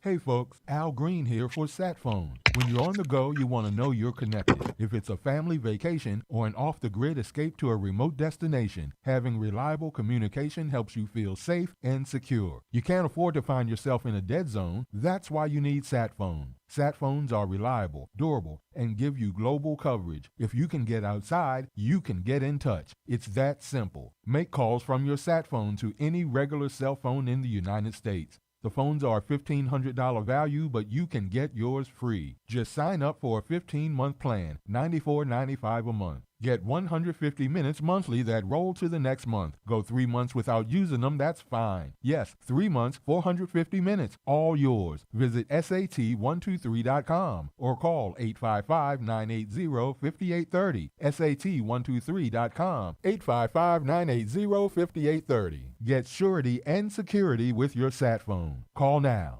For the first time ever, we're bringing you MyPillow mattresses and mattress toppers for as low as $99.98. Remember, sleep's all about temperature and pressure points. Whatever sleep needs you have, we have the right technology for you. Like our MyPillow mattress topper, our queen size has over 10,000 individual comfort supports to help relieve your pressure points. And how about our 3-inch Hybrid Plus mattress topper? It's infused with copper and silver to help your body get the restorative sleep it needs. And our MyPillow and Case Coil mattresses, I personally helped develop these mattresses to make sure they have everything needed to give us great sleep. Plus, they're made right here in the USA, and they ship right to your front door, absolutely free. Go to MyPillow.com or call 800-854-0504 and use promo code Godzilla to get MyPillow mattresses and toppers for as low as $99.98 and free shipping.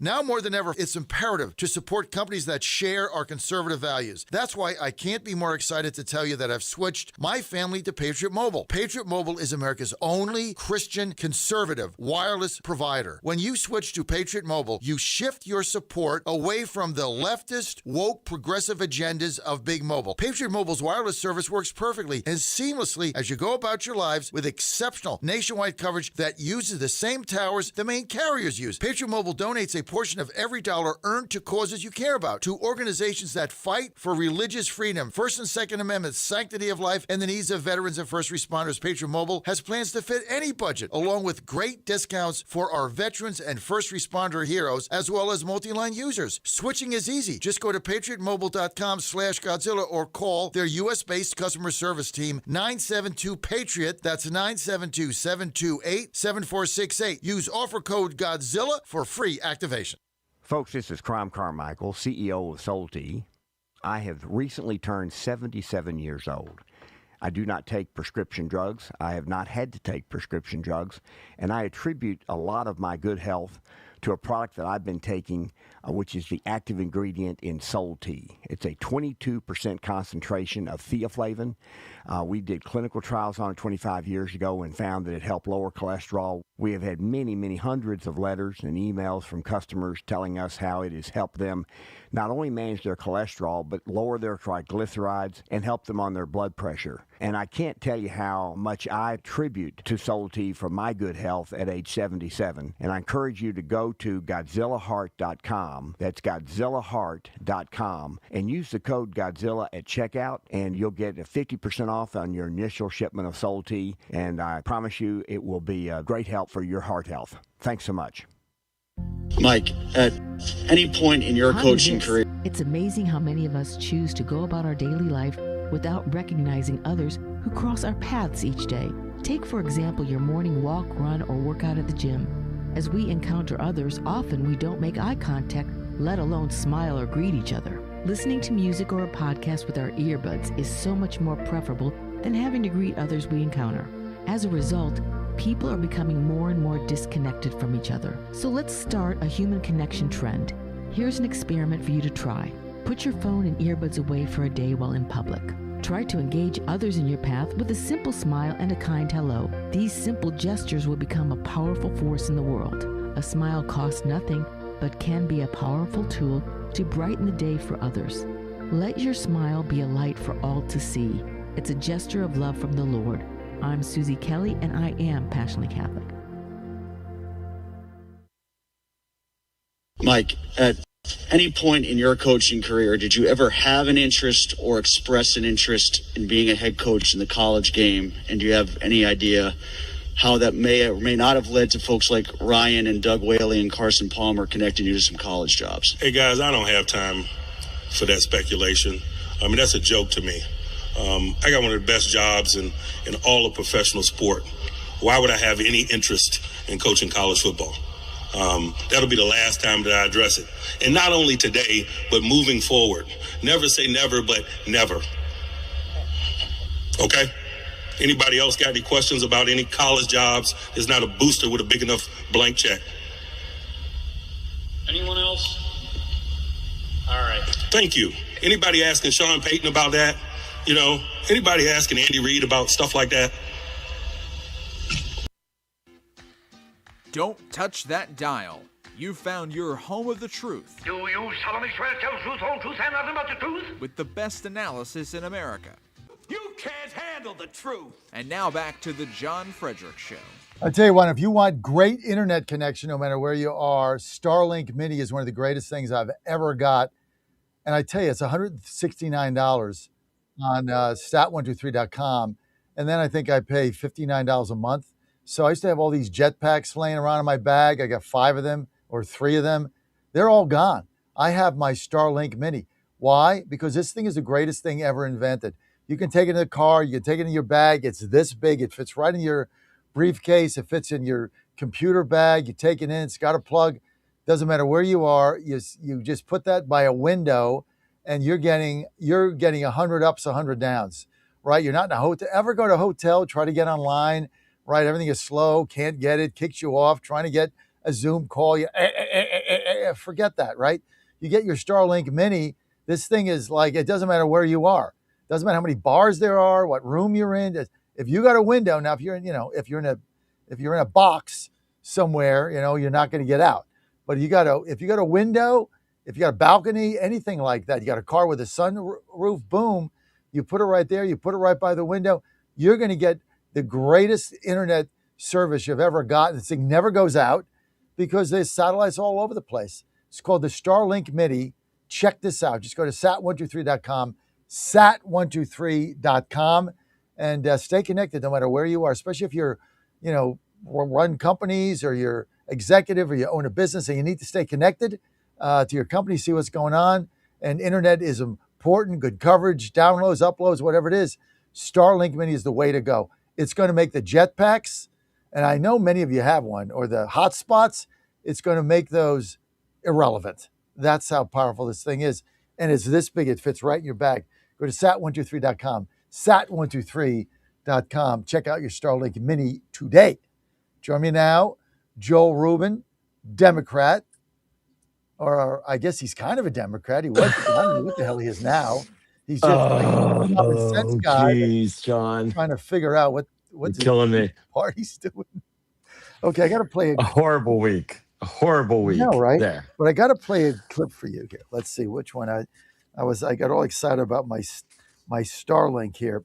Let's get to where is it here? Let's get to we played the Fox News montage. Okay, 12. Let's get to 12. Here's David Axelrod.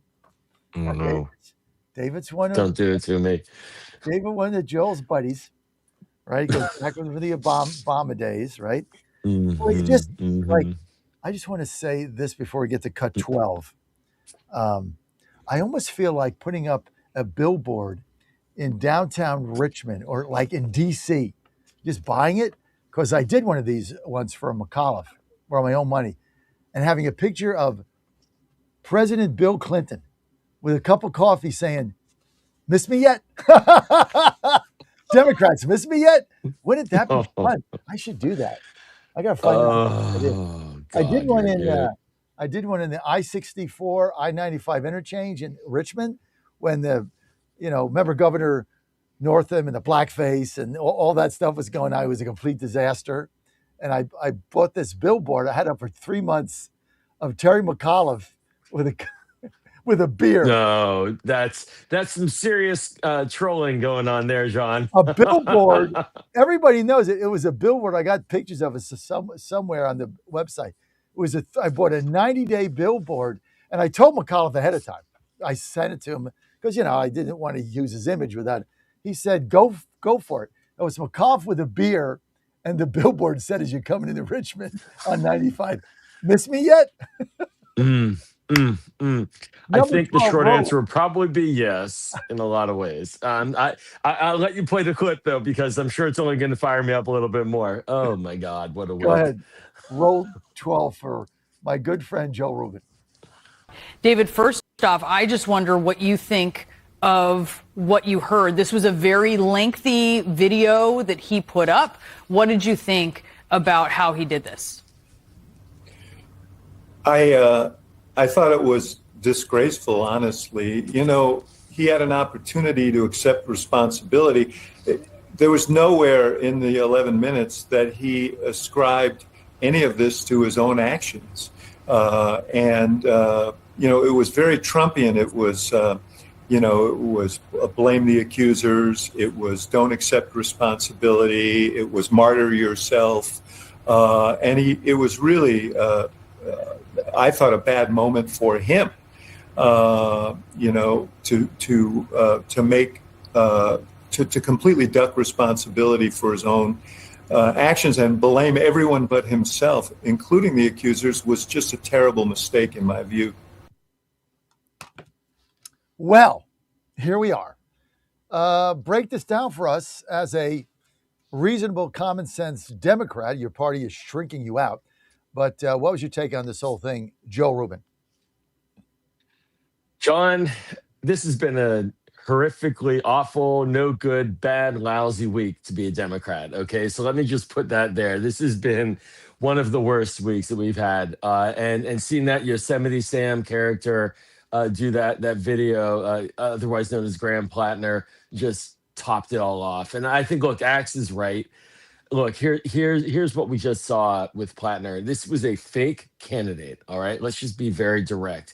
This is an individual who won a beauty pageant for candidates by putting his name forward amongst hundreds to a very far left consultant group called the Align with the DSA, the Democratic Socialists of America, the group that's trying to destroy the Democratic Party. So these consultants tried out a variety of people because they wanted to look for real Americans. And I know I'm going to go right into your sweet spot here, but they wanted real Americans. They wanted a white guy, tough guy, talking tough. He could stand up for the working man, all this sort of like, honestly, good things, but they did it in such a sort of superficial way. They were just looking for a character. They might as well have just gone to Hollywood and done tryouts there, and they probably could have found a better candidate than this guy. But they found this guy, and this guy was the furthest thing from any of that, but he looked it, and he sounded it. Turns out he's a scumbag. Turns out he has been credibly alleged of having committed rape. Turns out he's a deep anti-Semite. Turns out that he is a fraud in terms of his personal story. Even the oyster farming thing is ridiculous. It's a joke. He basically grabs oysters and sells it to his mom, and he's been doing that for a couple of years. But this is what they gave us. And so they've basically destroyed unity in the Democratic Party in a race that is highly winnable up in Maine, as you know, and spoiled the whole concept of like public service. I'll just close with this. From my view, I've had an argument throughout the week with folks in the party. I said, I like my candidates, and you don't have to agree with this, but my view is I like my candidates to have at least some track record of demonstrating they care about public service, work in nonprofits, get elected to school board, serve in the federal government. I don't know. I feel like if you're applying to be a United States senator, you should have shown that you care about doing public service. He had none of that in his background, except that he did serve in the military, and I give him credit for that. But then afterwards, and this is the last thing, it really bugs me. It didn't come out yet, but Collins would have killed him with this if he had made it to the general, is he complains about how he was hurt during the war in Iraq. Fine. I accept that, and I think that that's a legitimate position. But then it turns out, went right back in and worked for Blackwater as a mercenary. So how hurt was he, right? So the whole thing was a joke, and it's a terrible, terrible day to be a Democrat on this. And he and his team are still trying to rip up the party because they have to get off the ballot by like Monday at 5 o'clock. Otherwise, he's still on it. And they haven't taken him off yet. And they're torturing the state party who's trying to do a nominating convention to get a replacement for him. It's a nightmare. And he still hasn't submitted the How's paperwork. that? That's great. I mean, the best thing for you guys, it's awesome. Well, no, Sorry. I mean, yes, no, it is. I mean, look, but I'm smiling, but yeah, good. We also got to get to the truth here, and I think what you depicted is the DSA. Here's what I understood what you said: the DSA is trying to destroy the Democratic Party from within, and they found what you called a fake candidate that auditioned for somebody to take over the party in Maine and maybe win a Senate seat. And so they manufactured this guy for basically nothing. Absolutely. 100% correct. And to add, Axelrod, he sort of did a higher level analysis and all. Let's get very clear. The only people that Graham Plattner blamed in his 11-minute diatribe was the Democratic Party. He wants to destroy the Democratic Party. His anger is at the Democratic Party. His anger is at the institutions of the Democratic Party. Doesn't matter if it's national, doesn't matter if it's local. They're all bad. And, I think, frankly, that is the goal of the DSA. And, in a weird way, paradoxically, maybe mission accomplished. Look at what they're doing to us anyways, right? But they really, and last thing I'll say is I worked for Bernie on this presidential campaign in 2020 as his Jewish outreach director, which I'm now going to speak out about publicly. I've really bit my tongue a lot over the years, but it was a nightmare to see the kinds of people that were circling that campaign, the base, and this is why I've moved away from that lane aggressively. I don't think I ever was really in it, but they wanted help from a normal person to say to the Jewish community that Bernie's not crazy. But it turns out that everybody supporting him in the Jewish function is crazy and anti-Zionist. And, Bernie created this guy. This is the Bernie infrastructure. The people who did the recruitment worked on the 2020 campaign. This was a Bernie creation. He didn't endorse the guy. He created the guy. And he was the last of the prominent ones. It took him a day to say he should leave. And he was like, yeah, he should leave. More because he knew the guy had to go rather than for any moral or ethical reason. Even after the Nazi tattoo, and Bernie is Jewish and grew up in an area where there were Holocaust survivors who had numbers burned into their arms by the Nazis. That Nazi tattoo didn't bother him. I don't get it. So that's another layer of depth, and that's why I'm getting a little more. That's why I did on CNN yesterday. I'm vocal about this. I'm just so disappointed, and I think as Democrats, we really got burned on this one. Wow. Get it? Yes. Sorry. Yeah. So the whole Bernie thing. Here's another thing you said that I'm going to put up. You said he didn't endorse the candidate, he created the candidate. Can you elaborate on that? Yeah. So again, Graham Plattner basically was a nobody, right? Again, He had never been elected. He had never run. And that doesn't mean he's a nobody as a human being, but he was a nobody in the political community and in the public sphere. And he came out of nowhere because he was recruited by a consulting firm that wanted to install a candidate that would carry the far left, the DSA line. And those individuals who comprise of the recruitment, the consulting firm that does the recruitment, are Bernie alumni. And Bernie was one of the original early supporters of Graham Plattner, doing events, rallying, sending out emails, fundraising to raise his profile in the base of the party to help him win the primary. And all of the infrastructure, all of the far left infrastructure, all of the DSA infrastructure does not burp without Bernie and his team saying you can burp. Okay, so that's how it works. Joe, what's his objective now? What's Bernie's objective? He's still on the march. There are people who are still running in Michigan. Abdul Sayed is one of them. He's seen some successes with Mamdani. He's certainly seen some successes in New York with the Chevalier and some of the other congressional candidates. He saw a recent success in Colorado, knocking out a very progressive longtime member, Dana DeJet, with a young woman who her professional acumen is that she's been a student her whole life. And the feature, the connecting line amongst all of them is that they really hate Israel. All right, so let's just add that to the line. So his objective is to keep on pushing, because ultimately what he wants is to have enough members in either chamber, certainly in the House it's a little easier to get, where it's, while not enough to take over the party and win the majority and have his person installed as majority leader or Speaker of the House next term if we win the majority, it's to have enough of a chunk of members to determine whether or not an individual will become Speaker of the House, and so in a way become the power broker behind the scenes. That's the objective here. Unbelievable. Yep. Dan, play the Elizabeth Warren clip for us, please.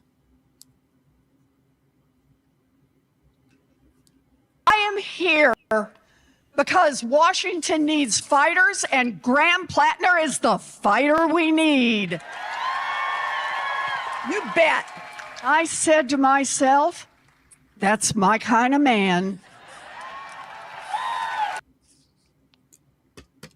What would you think? She's gonna go ahead.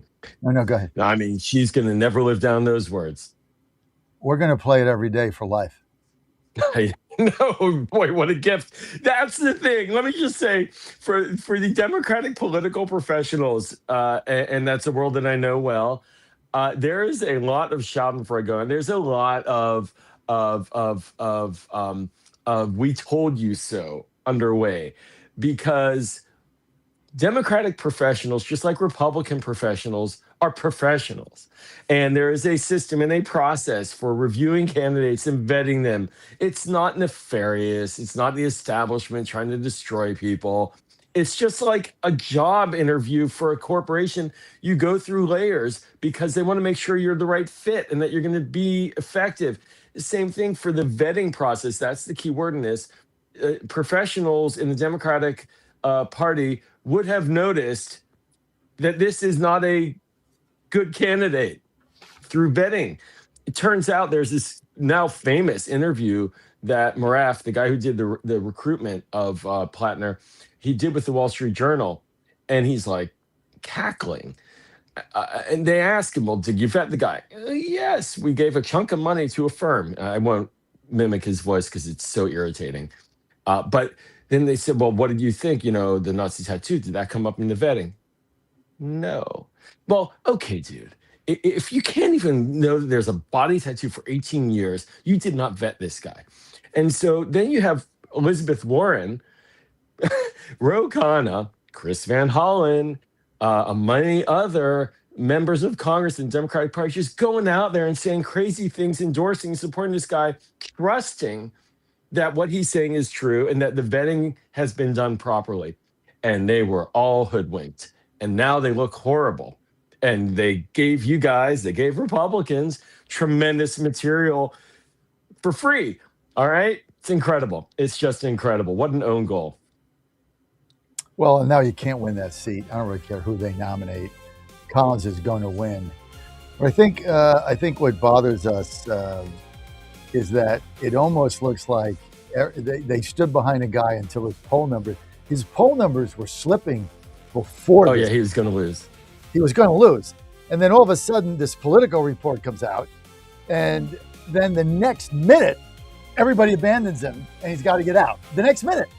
So it almost seems to the layman, I know that this is not necessarily what happened, but to the layman, it really looks like an orchestrated event. Like, you're now losing, we got to get him out. And so let's drop this Politico piece, which everybody knows what that is, who said the same thing the New York Times said, but the credibility was because she voted for Obama and she was a Democrat. And the other lady that he allegedly sexually assaulted was a Trump voter and a Republican. Therefore, right, she had no credibility. Yeah. I mean, it's just what happened to me too. So if you're a Republican and you get sexually assaulted, that's what you had it coming. I mean, I don't know how to even frame that. And I want your audience to know the answer is no, you don't. And that is why this is the horrible, worst, most disgustingly bad week for Democrats that I've seen in a very long time. Hey, not to get into Elizabeth Warren's marriage, but like, if you're her husband, like, what do you think about that? I wouldn't be happy if my wife went out there and started shouting some other dude's her guy. That might bother me a little bit. That's my kind of guy. And like, well, wait a minute. What about me? What do you mean that's my kind of? Look what this guy's doing. Like maybe we should go to one of those like marriage counseling things where, we get them all out the open, because like, I don't know, like I don't assault women. I guess maybe I don't know what's maybe we need a little spice in our life. That has got to be. Come on, but man. John, this is politics, right? And the same thing happened. Ro Khanna, after the first set of allegations came out, where Lindsay Fifield, the Republican operative, complained legitimately about what he did. Roe went out there and others went out there like the day after and made big speeches about how he's great. Plattner is great, and he's going to stand by him, and redemption is part of the American story. And they just lathered it all in. They just went all the way. And, again, as a Democrat, I have to say we should be doing better than this. I will say this. I'm not going to make a critic of Republican argument here. I'm going to say, just as a Democratic Party, I believe we should hold ourselves to standards. And I believe we know what those standards are. And I believe that we violated them when we not only had this guy getting into the system, but then saw our leading voices from the left consistently endorsing him, pushing him, and forcing him through, right? Like they were forcing him through. And I think we failed to meet our own moral test as a party and our own ethical lines. And that to me is what's most, as you can tell by my tone, most upsetting and concerning. Because if you lose that, if a party loses its vision for what it's about, it loses it all. And I think we're on the precipice of that with this Plattner fiasco. Well, Joe Rubin, you had an awful week, but you look great. So I was in Israel the week before, John, which we should talk about. You go to Israel, it sort of revitalizes you. Next week, we'll talk about it. Come on next week. I'm going to tell Tina now, book you next week, and we'll talk about your Israel trip next week, because I want to hear about that. But of course, we have to talk about Plattner today. My kind of man. Okay. Joe, thanks for being with us. You want to follow Joe Rubin? Where do you go? The briefing book on Substack. That's a great way to find me. You're going to be on DSA's. You're not going to be on their. I'm on their shit list already. I'm sure. Yeah, Sorry for on the air. You're on their shit list. There's no doubt about it. Dan, scary. Dan, I'll take the fine. Sorry, guys. Couldn't help myself. I'll see you next week. My best to your wife and family. Right back at you. $9 billion Wall Street expected, according to analysts polled by FactSet. In February, PepsiCo slashed U.S. prices on Lay's, Doritos, Cheetos, and Tostitos chips by up to 15%, responding to consumers' increasing exasperation after years of price hikes. Keith Peters, Washington. The buckling of two steel columns at the former Pfizer headquarters in Manhattan, raising questions about one of the nation's largest office-to-apartment conversions. Engineers say it highlights the complexity of adaptive reuse projects, but not necessarily a flaw in the concept itself. News at townhall.com. There's an unusual piece of art in the Netherlands. At a museum in Rotterdam, Netherlands, they're spreading more than 800 pounds of peanut butter on the floor. It's a tribute to Dutch artist Wim Schippers, who died last month. Schippers was known for his conceptual art, and he first created the peanut butter floor in 1969. Robert Knoop is museum art handler, so he gets to install the peanut butter. My hands get very dirty because everything is covered in peanut butter. Museum director Sandra Kisters says the piece of art is kind of an absurd work. It also questions what art is. It's funny. I'm Donna Warder. France returning 23 Syrian archaeological treasures after they remained in the country for 17 years. Their return coincided with French President Macron's landmark visit to Damascus. More on these stories at townhall.com. In 2008, the amount of concentrated time people could spend on a task without becoming distracted was 12 seconds. 5 years later, it was only 8 seconds, 1 second less than a goldfish. If you're often distracted or have trouble recalling information, you're likely to fall behind in the demanding, fast-paced 21st century. In other words, brain performance is more critical now than ever. Boost your brain power with Healthy Cells Focus Plus Recall. Science-backed nootropics to help you sharpen focus, concentrate longer, enhance recall, improve mental speed, learn rapidly, and be more alert. It's a pill-free brain supplement made with maximum absorption ingestible gel technology, designed to feed your brain at the cellular level. Take it for a test drive.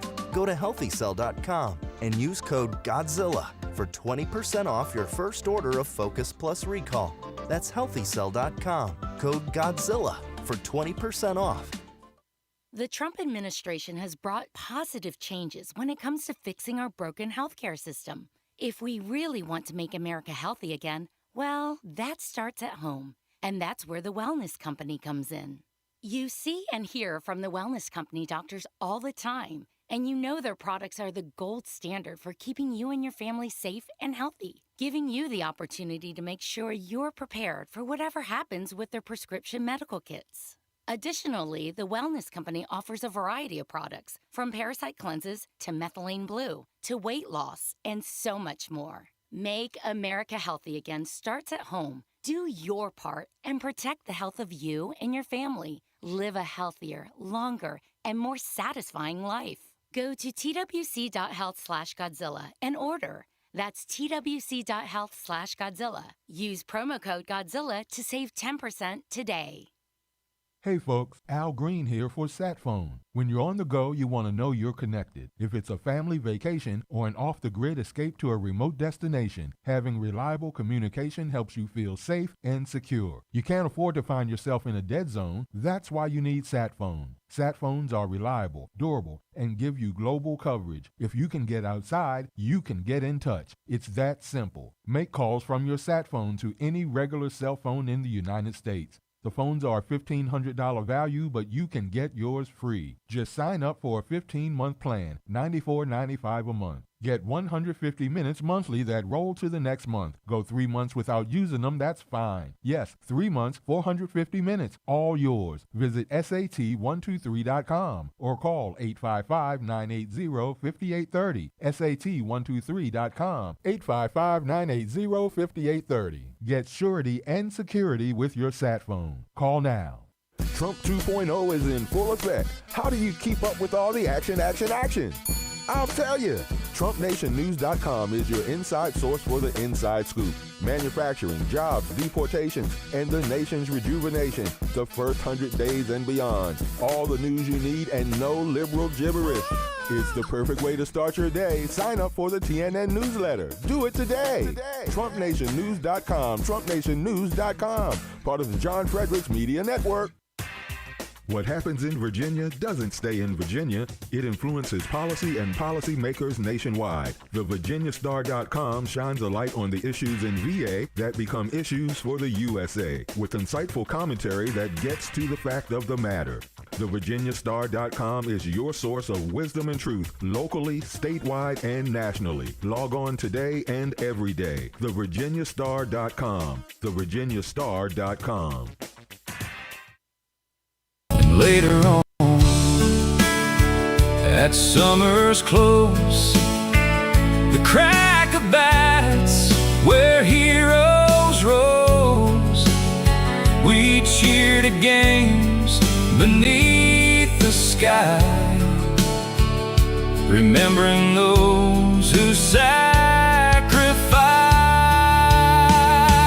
Oh, liberty, land of the brave and true, blessed by God in all we do, from golden shores to mountains grand.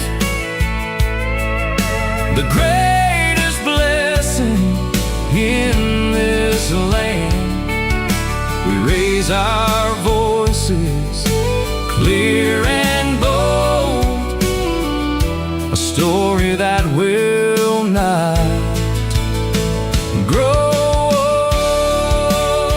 old. Live from the studios of the John Fredericks Media Network, it's the John Fredericks Show. Grab yourself a cup of 1775 coffee, sit back, and get ready for the best 4 hours of talk in the universe. To be part of the show, just call our toll-free number, 888-480-5646. And now, here's the Godzilla of Truth, the Oracle of the Deplorables, the man who always says to lace them up and lace them tight, John Fredericks. I am your Godzilla of the Truth in America, your Oracle of the Deplorables. Well, it's Reporter Day. Rob Crilly with us. Rob, great to have you with us. Nice to be here. Missed you last week. We were on vacation. Rob Crilly, Washington Examiner. You can read his column every day. Go to WashingtonExaminer.com/secrets.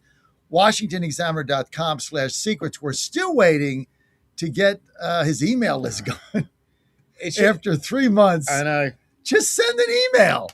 I mean, just tell your editors or report, whoever's in charge of that place. I've told them. They don't know what they're doing with the technology. I mean, if I can do it, you can do it. I know. There's nothing more I can say. I'm sorry. Well, just go to WashingtonExaminer.com. So the problem is I forget.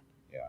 So, and that's why you want the alerts to come up. But hopefully you'll be soon getting that in your inbox, Rob. But we got a lot to talk about today. I don't know where to start, so I guess we'll start at the beginning, Rob. And then get into some of the things you're writing about. Can I tell you about some of the data I've got from some fun polling? Yes. Let's start there. Right. Of all the potential 2028 Republican nominees, who would you most like to sit down and have a beer with? Have a beer with? Yeah. Marco Rubio. Okay. Interesting that you say that. So my friends at JL Partners have polled this question exclusively for Washington Secrets. I thought that was going to be the answer, right? I'm hearing a lot of good things from him, from the administration. He's on top of the foreign policy, as we know. He's also, everybody will tell you, great sense of humor. He knows everybody in the building, all the junior staff, very, very popular. Plus, he's a baseball fan. There's plenty to talk about. But you know who did come top? And this slightly surprised me, and by quite a long way, the answer is J.D. Vance. 24% of Republican voters said they would most like to sit down with J.D. Vance. In second place, Don Jr.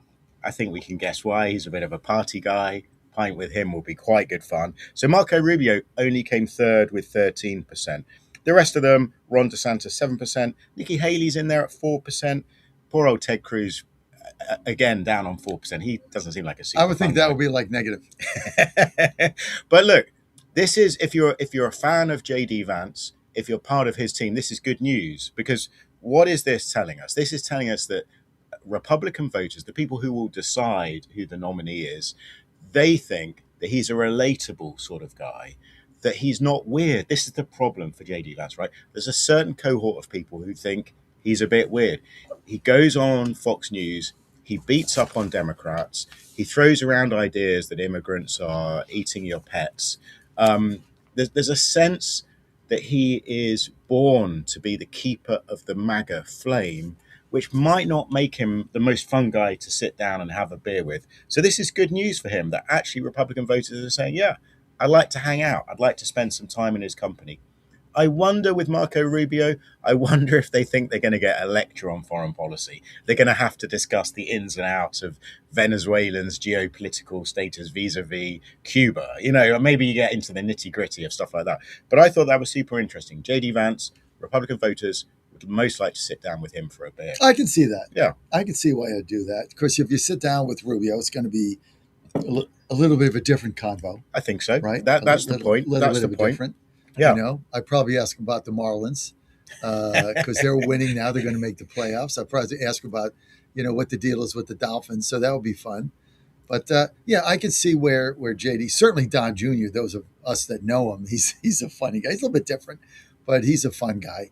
Yeah. Of all of them, the best one to sit and have a beer with, to be honest with you, of all of them, is Eric Trump. You've ever done that, and I have. He's the most fun.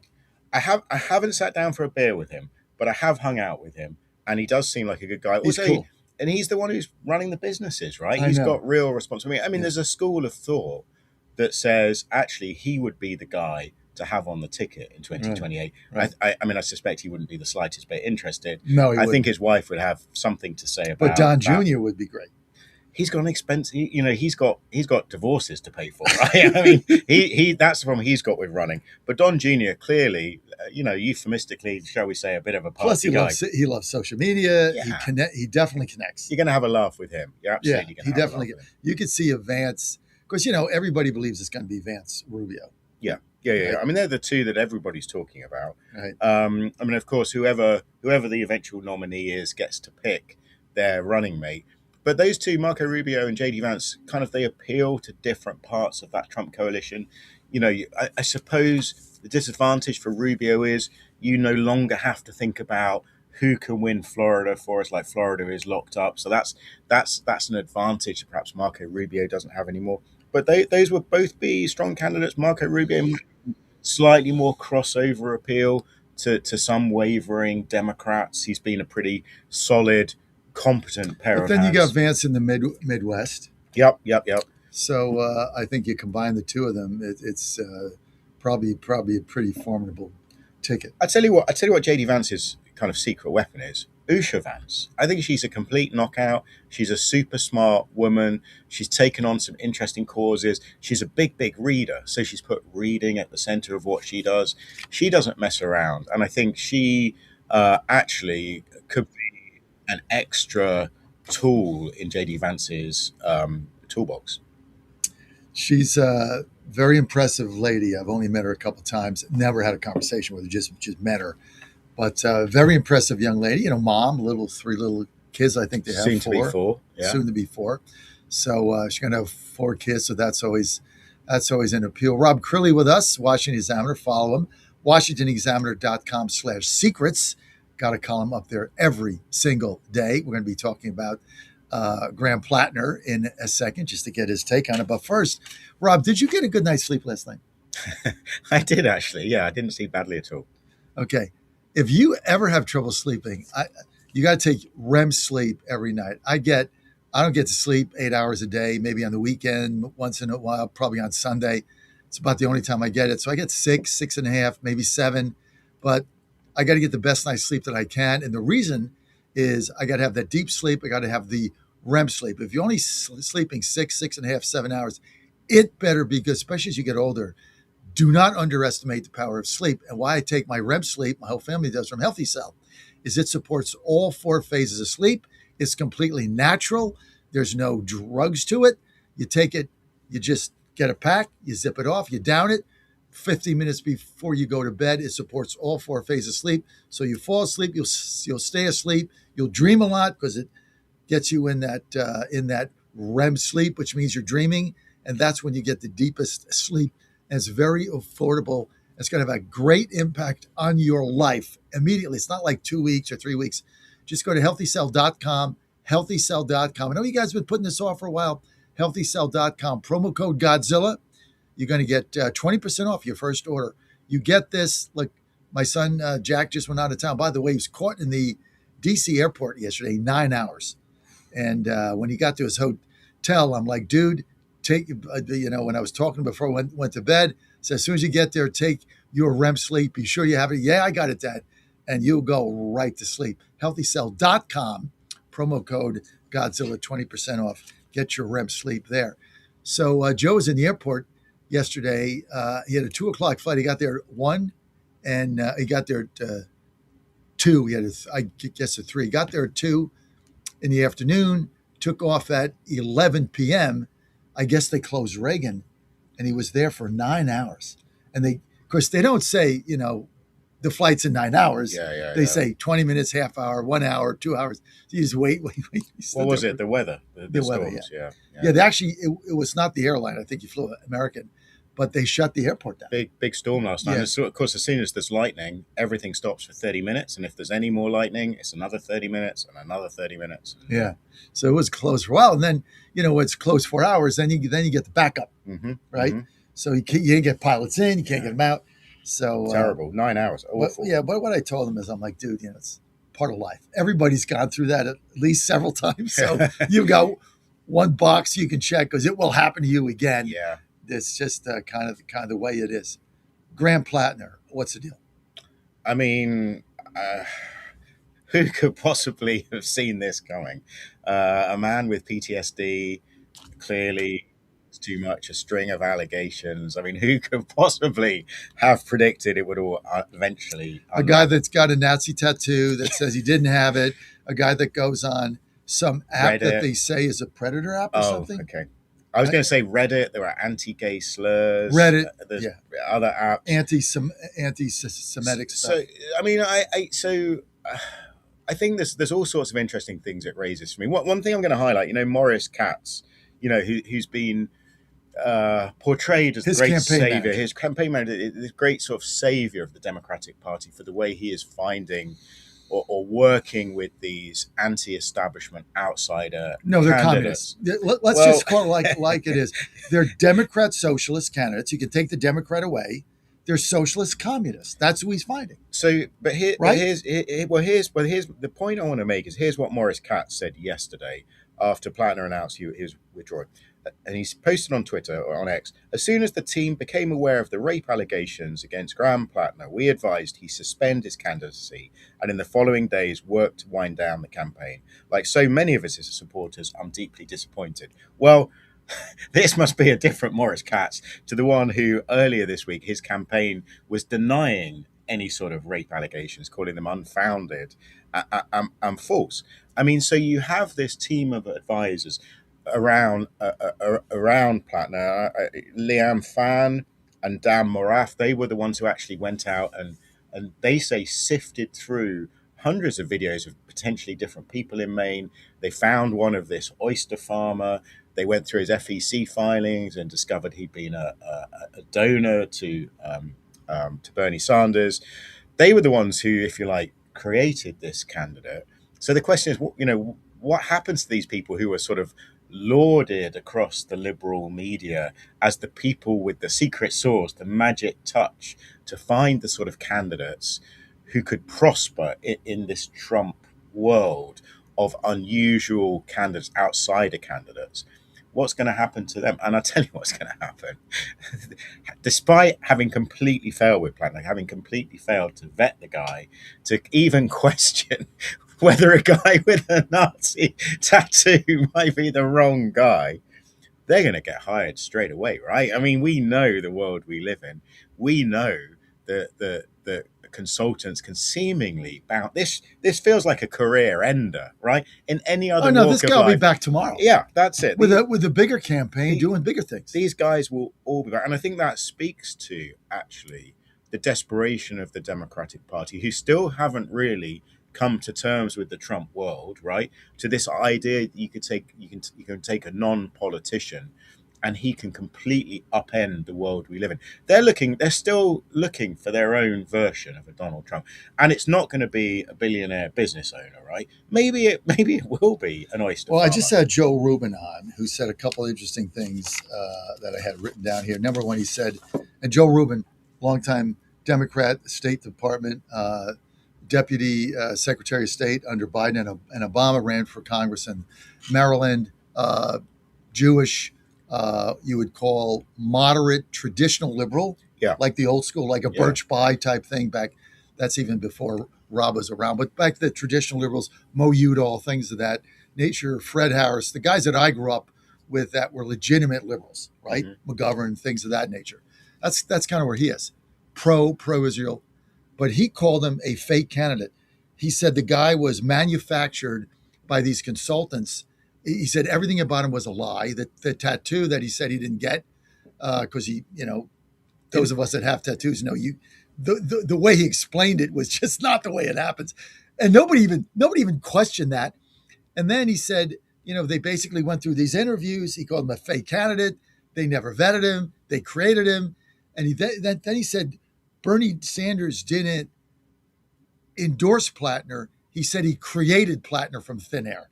And he said therein lies a problem with what's going on with the Democrats. Now, kind of dovetails on what you just said. Yeah, and I think what you're going to see now is everybody looking through all the list of candidates that Bernie Sanders has endorsed or perhaps created. And I think one by one, more problems are going to be exposed. And it just speaks to this problem that Democrats have in adjusting to our politics today.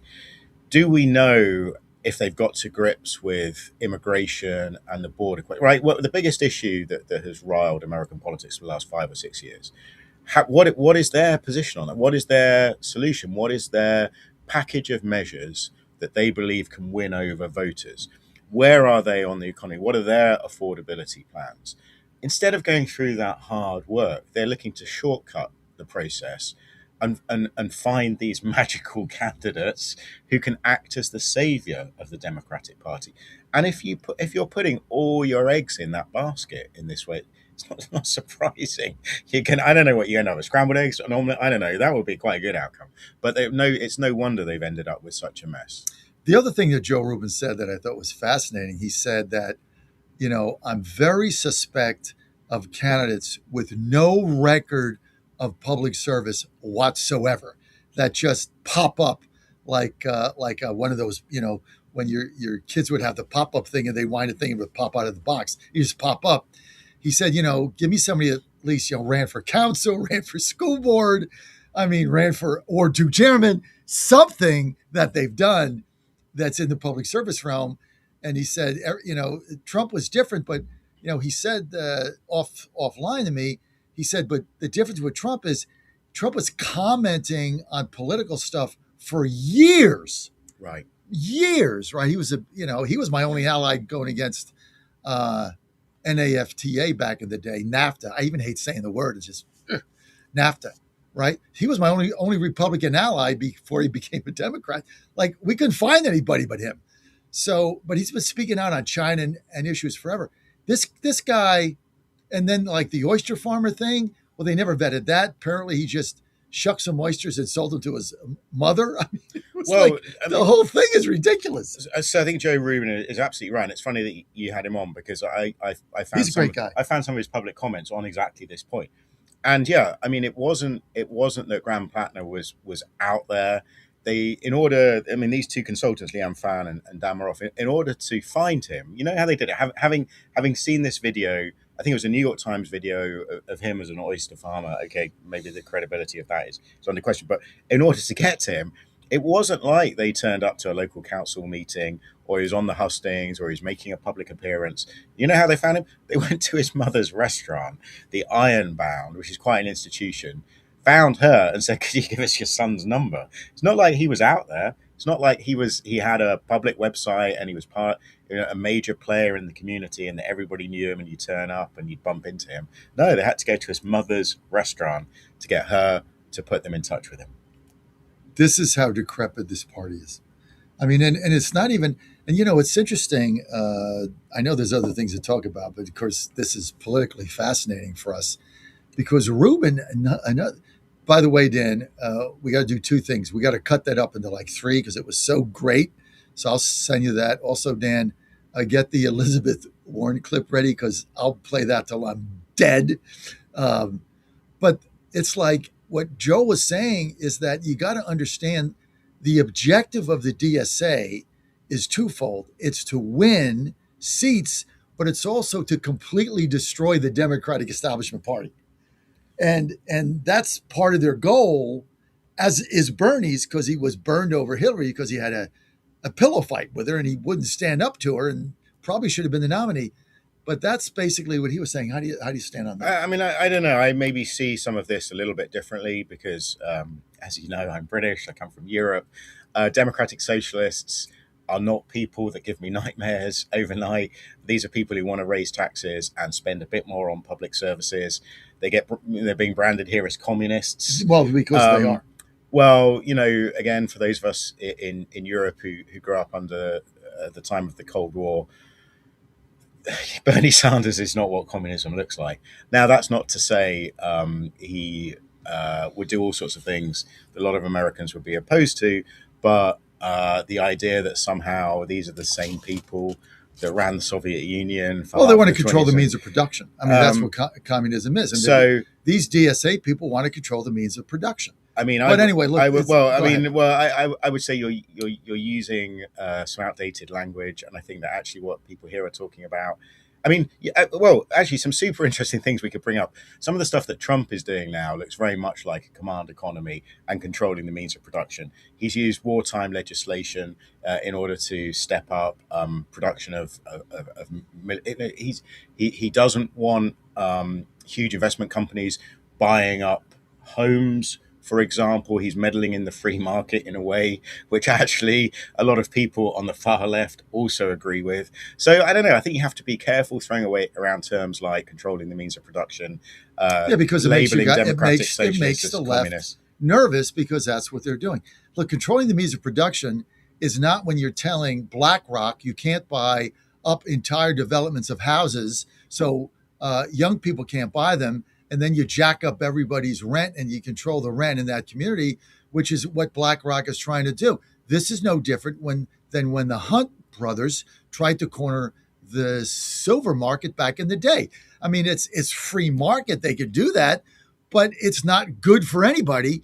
And so that's why it crashed and got stopped, and the Fed stepped in. I think if I was a Republican, if I were in your position, I would think about being warned that as soon as you call somebody a Nazi, you've probably lost the debate. In the same way, as soon as you start calling some of these people communists, I think you need better arguments. On that note, we're going to take a break, I guess, right? What are we hitting? Bottom of the hour here? All right. We got to get, I've got another guest coming on, Rob, so we only got a couple more minutes. Hold this for a minute, Dan, so I can get through here, Rob. Thank you. Dan, I want to hear, I want Rob to grasp the Elizabeth Warren clip. I can't get enough of this clip. I just want to get his take as a guy. What he thinks about this. Roll it. I am here because Washington needs fighters, and Graham Plattner is the fighter we need. Yes, baby. You bet. I said to myself, that's my kind of man. Oh, baby, yeah. I can't stop playing this clip. What is, like, okay, so let's say you're dating Elizabeth Warren, right? You're her date for the weekend or something. I guess she's, her husband's not around, or you're her husband. And so she says, this guy who's got, when she said this, he had all these allegations, Reddit and this app, this predator app, and Nazi tattoos and all these women that girlfriends had accused him of bad behavior. And then she's up there saying, this is my kind of guy. This is my kind of man, not guy. So my kind of man. So you're her husband. Like, how do you react to this? Like, okay, let's see. What have I been doing wrong here for the last 40 years? Maybe, come on, Rob. Well, maybe if you're a husband, you need to go out and get a Nazi tattoo. I don't know. Look, exactly. So when was that? When was that filmed? That was like after 2 weeks ago. 2 weeks ago. Well, look, another. So I'm sure that clip's gone viral. I hadn't seen it until now. I'll tell you another clip that's just gone viral. I happened to catch last night. Was AOC absolutely refusing to weigh in and essentially talk about him. And the comment was made, well, she worked behind a bar for many years. She probably has seen a lot of grand planners and knows exactly how these men operate. So I think, look, what do you do? I think we live in difficult times. The world is polarized, and you do get a lot of attacks. I mean, what was the name of the woman who accused Joe Biden of sexual assault? Tara Reid, right? Yeah. Now living in Russia, churning out anti-American screeds from there. Look, I think it's a very difficult thing for politicians to know the Democratic position. The position, in fact, of all right-thinking people is that women don't come forward lightly to make these allegations and should be believed.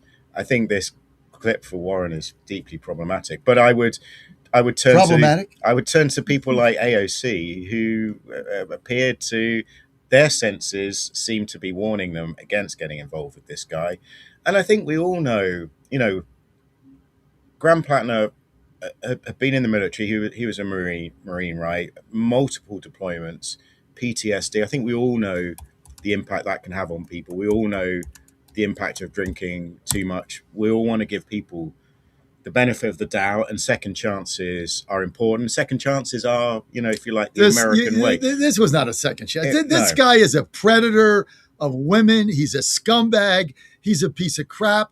No right guy goes on those apps. Nobody does that.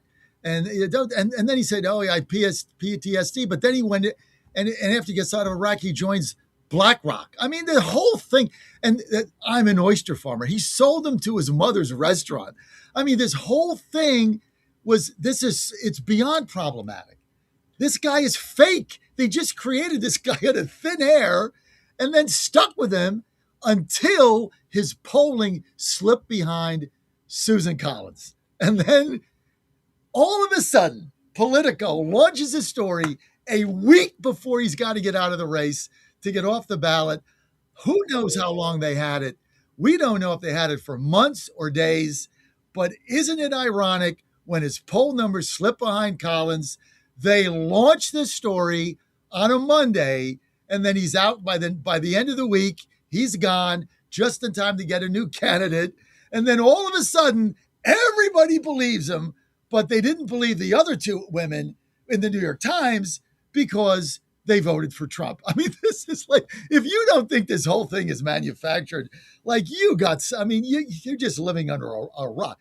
These guys play to win. They don't care who's there, what they say, who they abuse. If they can gain power, they're all in. The minute the guy slipped, I'm telling you, if he was still ahead of Collins by 6, they'd have stuck with this guy. He was down by 5 to 7. They saw the polling numbers. He was not going to win. And so they dumped him.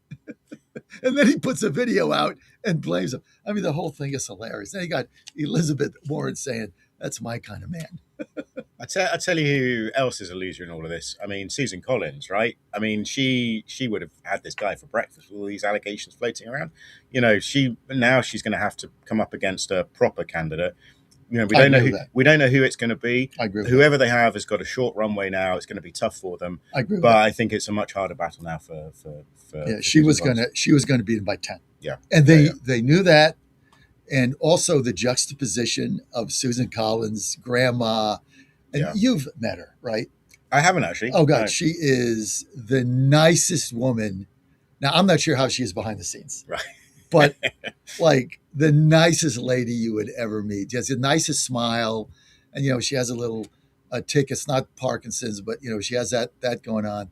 But just the sweetest lady you could ever meet. And when you sit down with her or you just talk to her, it's like, you're sitting at the kitchen table and she's just made the grandkids like, a batch of cookies. That's what she's like. And going up against this guy, she would have beaten them by 10. And we got to go. And let's just say, I'll give you the final word.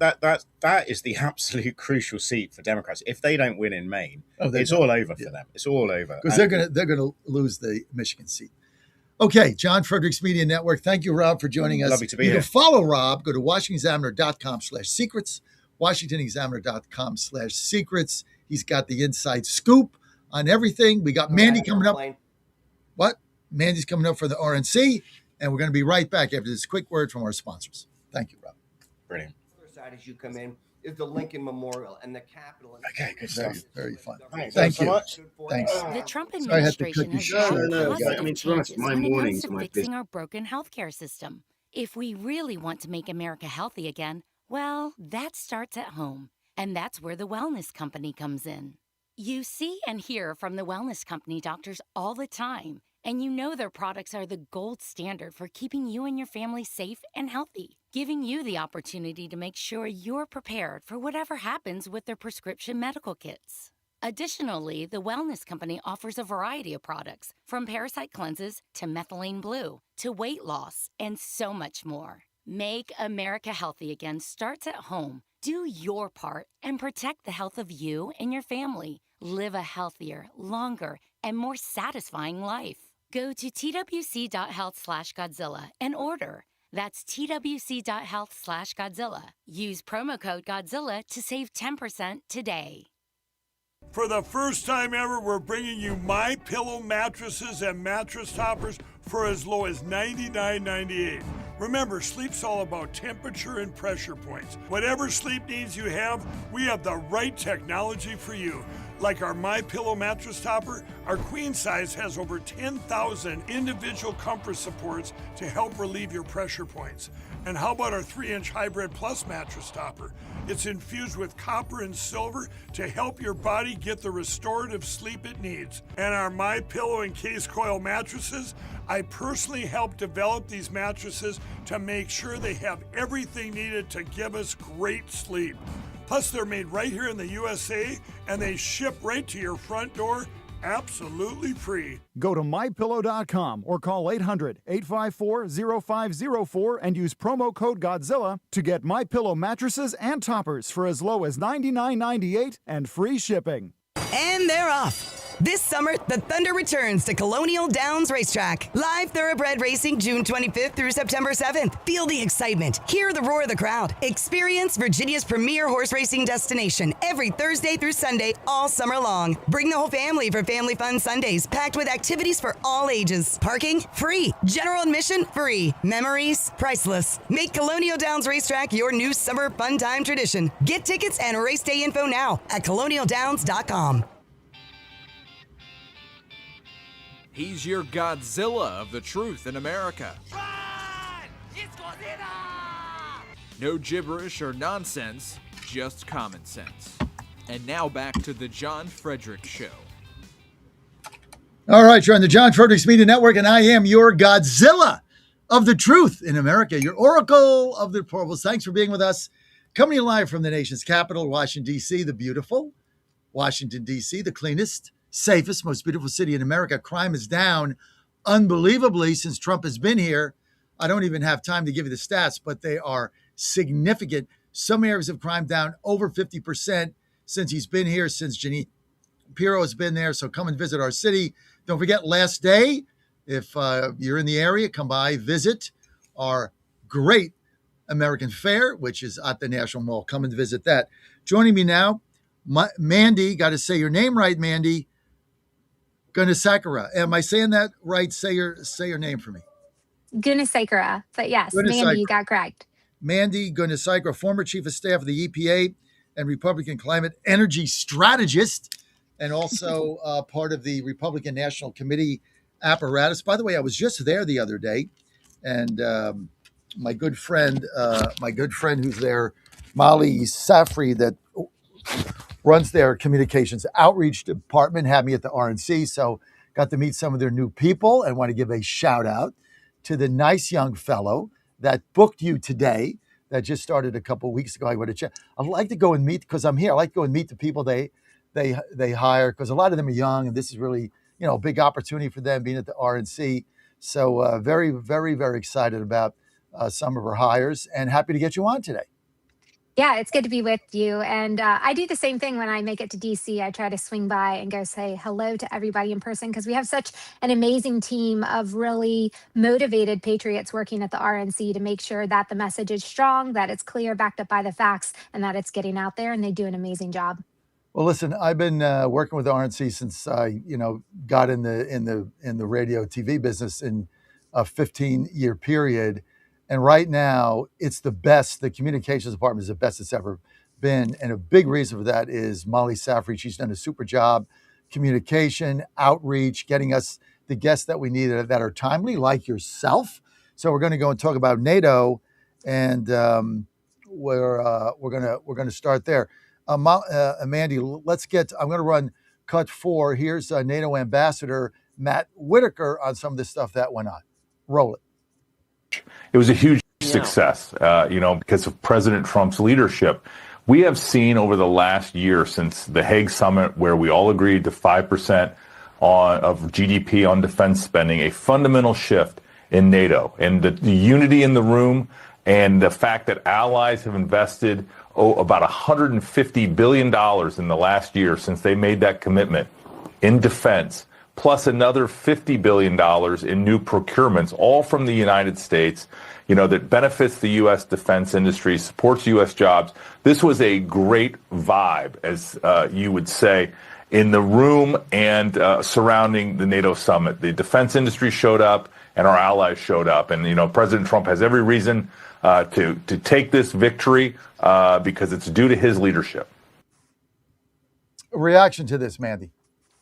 Yeah, I agree with the exact characterization of Ambassador Whitaker. It was time for NATO to step up and do their part. You think about just the geographic proximity to a lot of the problems going on in the world, and it's in Europe's backyard. And it's crazy to think that for so many years, they were contributing very less the amount than they had actually committed to. So President Trump coming in and not just bringing them to the table, substantively bringing them into the equation, it's long overdue, but it is a very good thing to see. And it takes someone like President Trump. Look, I've been at some of these international meetings, not necessarily NATO gatherings, but the same sort of thing. And it used to be the case that when you walked in as an American, you were supposed to apologize for being there. And that is no longer the case. They are proud that we are in the room. We are proud that we are in the room. And they should be grateful that we care enough not just to commit the resources, but to bring them in a substantive way so that we can truly solidify security and other shared interests, not just through the European region, but the neighboring regions that can really impact everybody's bottom line. Yeah, Manny, I think you nailed it. And I thought it was a tremendously successful summit. He blasted Spain and then said they turned around and then they were nice to him. I mean, it was kind of like stream of thinking, which is, those of us that support President Trump to the extent that, like I do and others, you just love the fact that he tells you exactly what's on his mind whenever it's on his mind. And then he can change his mind based on evolving events, which is part of, I always thought, the charm and the brilliance of President Trump and his communication method. Let's bring in Neil McCabe, my man on the street. Neil, thanks for joining us live somewhere. Let's see if we can. Oh, Neil is gone. Okay, we were just about to bring him on, and he's gone. Okay, Mandy, we'll stay with you. So the president blasted Spain and then said, well, now they're changed their tune, but he was very upset with him because he wouldn't let our planes during the Iranian attack fly over their airspace. What's going on with Spain? Yeah, I think, like you said, President Trump's engagement, what's so refreshing is that it's very authentic. And sometimes, yes, it is stream of conscious, but that's the nature of relationships. And Spain is another one of these countries that hasn't really shown up to the table in any meaningful way. And then when we've needed some of the resources that they offer, like a place for our planes to recalibrate and to land and to organize some of the logistical aspects of these types of defense endeavors, they have gotten in the way. So President Trump is right to call them out. And I think he got the response that he ultimately wanted. And with President Trump, it's always the case, if he's calling someone out, it's because the relationship isn't where he ultimately wants it to be. He wants it to be in a better place. And you could say this for just about any engagement he has with other heads of state. So he called them out. And now, they're back to wanting to work with the United States in a more positive, constructive way. And that's exactly how they should be. So, Mandy, what would be your assessment of the president's trip to NATO? Successful? How successful and why? Yeah, I think it's very successful, and it's a continuation of his peace through strength approach. And with NATO, you've had this infrastructure in place for a long time. It's failed in large part to the fact that Europe hasn't been a substantive active player. It's just been, let's rely on the United States. Let's force the American taxpayers to carry the majority of the bill. Let's force the American people to be at the front lines at whatever various incursions are occurring in their relative backyard. And they haven't been able to come to the table for a variety of reasons. So President Trump, this has been from the very beginning. I mean, before he became president, he was talking about this, but he certainly started this work during the first administration, and he really came in the second administration even more focused and understanding that time is of the essence. I think that's the biggest difference between Trump round one and Trump round two. You could apply this in any policy area, but especially when it comes to international matters. And I think that he understands the importance of the infrastructure of NATO, but he's working the way that he does to try to get people to actually revamp it in a way that will have lasting positive impacts, even when he is out of office and not there necessarily keeping these other countries straight. Mandy Gunasarika with us. Mandy, part of the Republican National Committee communications team. She's former chief of staff of the EPA and Republican Climate. And let's go. Let me go and ask you this. Trump has talked about getting troop withdrawals from Europe, like just drawing it down, because like why do we have all these troops in Germany? Why do we have all these troops in these other countries? So he wants to draw them down. What is your assessment of that? Well, look, I'm the daughter of a military officer who actually lived abroad in South Korea for a couple years of my life. And I understand the importance of having strategic troop and logistical placement around the world for America's continued military advantage. Now, the dynamics of how many troops that takes and the type of technology has significantly changed. So I think recalibrating that to align with modern day realities, it makes a lot of sense. If those resources are not necessarily working, if we aren't getting the most bang for our relative investment buck, then let's reinvest them elsewhere. There are places, other bases throughout the world that could probably use the manpower, or even here at home to help use some of the military support that we've seen with the president, whether it's assisting in local crime management or other endeavors. But I do think that the military personnel should change in the same way that the technology has evolved. And that makes sense in any base, whether it's domestic or abroad. So why are the Democrats criticizing that? I mean, the way you laid it out, Mandy, makes perfect sense, right? The world evolves, the world changes, technology changes, priorities change, right? I mean, the idea that we have all these troops in Germany, like why? I mean, they're not the Soviets back in the day. I get it, but now you got, Putin can't get out of his own way, and Ukraine, this idea that somehow the Russian army with no more equipment or troops is going to march on Berlin again is asinine. So, it's a common sense approach, right? Things change, technology changes. So resource allocation should shift with that. Makes perfect sense. Why do the Democrats blast it? Well, the Democrats are going to disagree with anything that the president does. He gets up and he sings the national anthem, and they want to change that. They're just going to try and cast him in the most negative light possible. But I also think that they want to try to stop any of the positive policy changes that President Trump is pushing, because they not only want him to look bad, they actually want consequences to be felt by the American people. He's investing in the safety of this country and for our allies, and they don't like that because it makes him look good, and it makes that the broader movement, the America First movement, and the derivative effects of that, they stamp a positive imprint on people's minds, and the American people will want to see it continue. So I think the Democrats are just doing what they do. They're trying to create obstacles so that things fall apart. And if someone gets hurt in the process, the Democrats will count that as a win, because then they're going to make that person or that group of people the poster child of whatever their next effort is to try and regain the reins of power back in Washington, D.C. So it's just the Democrats playing games in the way way that they always do when President Trump is actually making serious substantive changes that help our military men and women and also help the defense and the military standing of the United States writ large. Mandy Gustamero, I want to thank you for being with us. You can follow Mandy at Mississippi MG, at Mississippi MG. Mandy, thank you for that analysis on NATO and President Trump's trip, and thanks for being with us today. Yeah, great to be with you. Thanks for having me. All right, Mandy, thank you. All right, let's get to our man in the street, Neil McCabe. Neil, good to have you with us. Sorry for the little bit of delay. I got behind today, but it's good to have you right in front of you're at the White House on Pebble Beach with the Eisenhower building behind you, facing away from the sun so we can get a clear shot. Looking good today, Neil.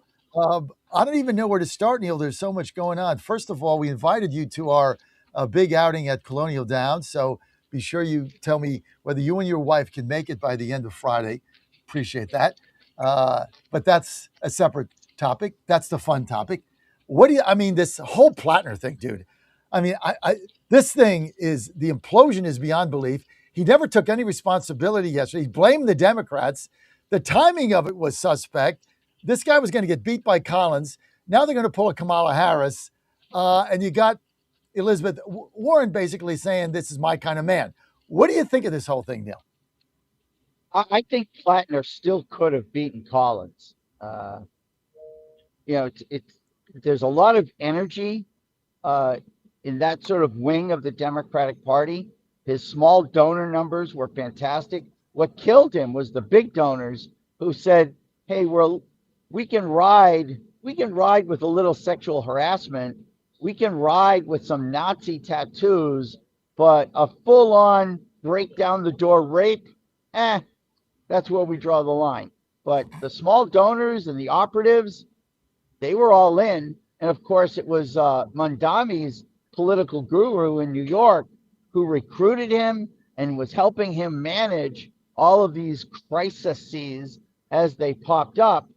And so we'll just see where it goes. He has not signed the paperwork. He has till Monday. And so, I guess they're in last minute negotiations with the Democratic Party in Maine. But, we'll see how it goes. Maine is an interesting state, and Susan Collins is an interesting political animal. Everyone in Maine knows that she grew up on a potato farm picking potatoes. And so it doesn't really matter what her positions are on taxes or anything else.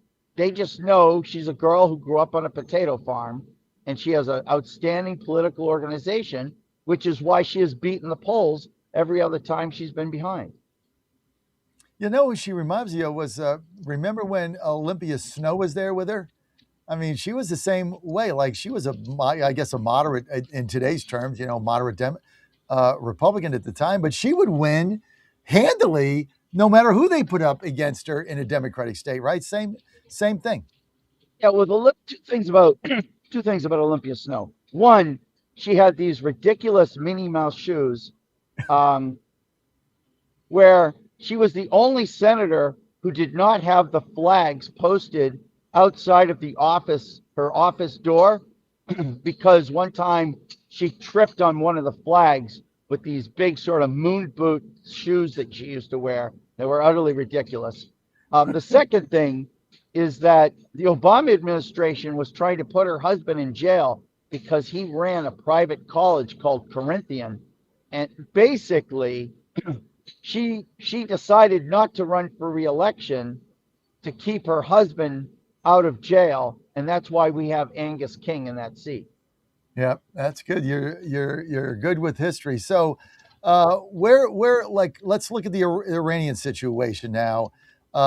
First, President Trump saying he's had enough. There are a bunch of liars, called him scum. He's done negotiating. Then he goes back on the plane and he says, well, I'm going to continue to negotiate. Then they hit them, but the straits are open. But a lot of people think we ought to finish the job. A lot of the oil executives are now saying, hey, we're done with this. Just go in, take the islands, take Karg Island, take over the strait, end this thing once and for all. What is your take here and the feeling of MAGA voters on the street, Neil McCabe?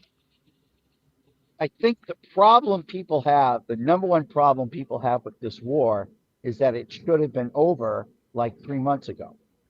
and people just don't know why it's being dragged out.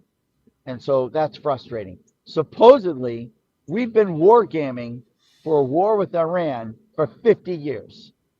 And so, I don't know. We didn't have plans. We didn't think about this stuff. I heard the other day that there are people now at the Pentagon who are saying that the reason why we accidentally hit that school is because the targets hadn't been updated in 10 years. Who forgot that Iran was one of our top targeted countries? You talk about Karg Island. Karg Island's about 400 miles from the Strait of Hormuz, but it is the epicenter of the processing of getting that oil that's been pumped out of the ground and putting it on tankers. Yeah, we should have taken Karg Island. We should have taken the islands in the Strait of Hormuz and left all the other stuff alone. All that matters is the Strait of Hormuz. You take that away, they have no leverage. Make it our Gibraltar. Make it our toll booth.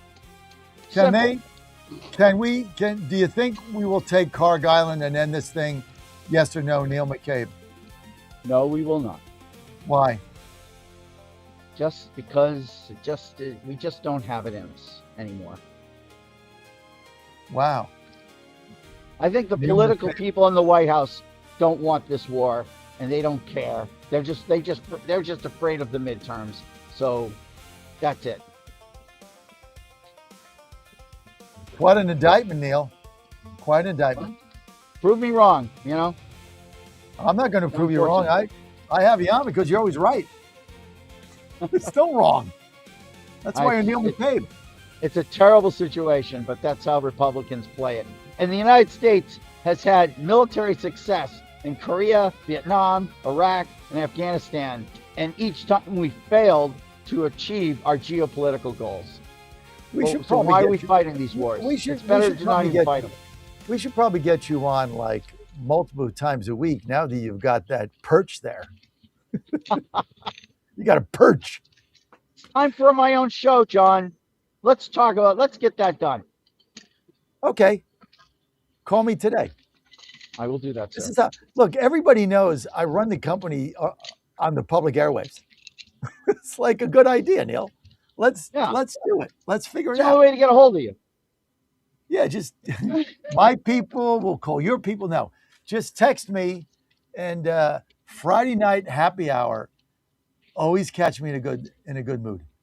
I'm just saying, you want to get something done, you catch me on Friday at happy hour, my favorite place. Good chance things will work out. Because then I bring Ann with me, who's going to make the decision anyway. I just make believe I make the decision, because I don't. Yeah, Thanks, I do. All right, we're done. Go ahead. Finish your comment. I just want to say that people should not read the wrong lesson into Plattner. That this guy was coasting for a major victory against Susan Collins, which was going to be the blueprint for Democrats in 26 and 28. And he was taken down by ex-girlfriends. And so don't assume that this formula is a bad formula, because not every progressive is going to have a bad girlfriend willing to talk to the New York Times or CNN. Or Politico. The formula was solid. And Mondami's team is solid. They're smart. They're aggressive. They're on point. And, once I heard Mayor Mondami say that Plattner should step aside, well, that was really the signal that he was pulling the plug, because it was his guys who were running the Senate campaign. Neil, thanks for those words of wisdom. Talk later. Text me, John Fredericks Media Network. Neil, people follow you. Where do they go? They can find me at Reporter McCabe on all the socials, John. Have a great weekend. All right, Neil. Thank you. We'll be right back. Virginia gang's coming back. Stay here. I picked up the phone and I called him. When it was all said and done, TRA settled my $114,000 debt for $100, and I'm telling you, I was ecstatic. Could not believe it. I would recommend TRA to anyone. If you owe 10 or even hundreds of thousands of dollars to the IRS, don't lose hope. Do what Mark did and call TRA for a consultation. But TRA did. They gave me a second chance, and I'm forever grateful. Visit TRA.com or call 800-575-8924. 800-575-8924. That's 800-575-8924. Wally Funk, an aviation pioneer who was the oldest woman to launch into space, has died. She was 87, an original astronaut in the 1960s. In 2021, she finally got to space aboard Amazon founder Jeff Bezos' Blue Origin rocket. Conversations about how Caitlin Clark is treated on a basketball court can be polarizing. Congress wants an answer by July 24th as 11 members of the House Republican Study Committee sent a letter to WNBA Commissioner Kathy Engelbert. It said the league and its officiating have too often failed to address, quote, unacceptable physical contact involving Clark and has not held the players accountable. It's the latest chapter in the ongoing debate about whether league officials must do more to protect Clark from unnecessarily aggressive physical contact. Jason Walker reporting. News and analysis at townhall.com. The music world mourning the death of singer Bonnie Tyler. She was 75. The gravelly-voiced singer from Wales was best known for her song Total Eclipse of the Heart. There's nothing I can do, a total eclipse of the heart. Bonnie Tyler spoke to the AP in 2015. I love singing it. I never get tired of singing it. And people, when that starts, you know, the intro, everybody's like, yeah, you know. Total Eclipse of the Heart has had more than 1 billion streams. Bonnie Tyler was hospitalized in Portugal in May for emergency surgery and placed in an induced coma. Tyler earned 3 Grammy nominations and represented Britain at Eurovision in 2013. Her career took off with hits like It's a Heartache. I'm Ed Donahue. Where will LeBron James go after leaving the Lakers? Cleveland is a leading choice, but Miami, Philly, and Golden State, they are also possibilities. More on these stories at townhall.com. Bad decisions limit future options. Make enough bad decisions and you will destroy your life. Listen to The Flatline with your host, Rick Hughes, every Sunday morning on the John Fredericks Radio Network. The Flatline describes a main line of resistance in your soul, built on God's Word. Join us every Sunday morning for 30 minutes of inspiration, motivation, and education, all without manipulation. That's The Flatline with Rick Hughes, heard here every Sunday at 8:30 a.m. on the John Fredericks Radio Network. Trump 2.0 is in full effect. How do you keep up with all the action? I'll tell you. TrumpNationNews.com is your inside source for the inside scoop. Manufacturing, jobs, deportations, and the nation's rejuvenation. The first 100 days and beyond. All the news you need and no liberal gibberish. It's the perfect way to start your day. Sign up for the TNN newsletter. Do it today. TrumpNationNews.com. TrumpNationNews.com. Part of the John Fredericks Media Network. Van Hillary has fought for America before, and he's ready to do it again. As an Air Force navigator in Desert Storm, Van's mission was simple: chart the course, stay on mission. When he came home to Tennessee, he won an election nobody thought a Republican could win. Then he did it again and again. For almost a decade, America First conservative Van Hillary has fought the radical left, stood with President Trump, and never folded, securing our border, cutting taxes, and bringing jobs to Tennessee. Radical Democrats are trying to hijack our country. President Trump needs a conservative fighter who knows how to win. I'll keep fighting to help President Trump finish what he started, keeping our border secure, growing our economy, and destroying the woke agenda. I'm Van Hillary, and I approve this message because I'm standing with President Trump to get America back on mission. America First conservative Van Hillary. He's never folded, and he never will. Paid for by Van for Tennessee. The Trump administration has brought positive changes when it comes to fixing our broken healthcare system. If we really want to make America healthy again, well, that starts at home. And that's where the Wellness Company comes in.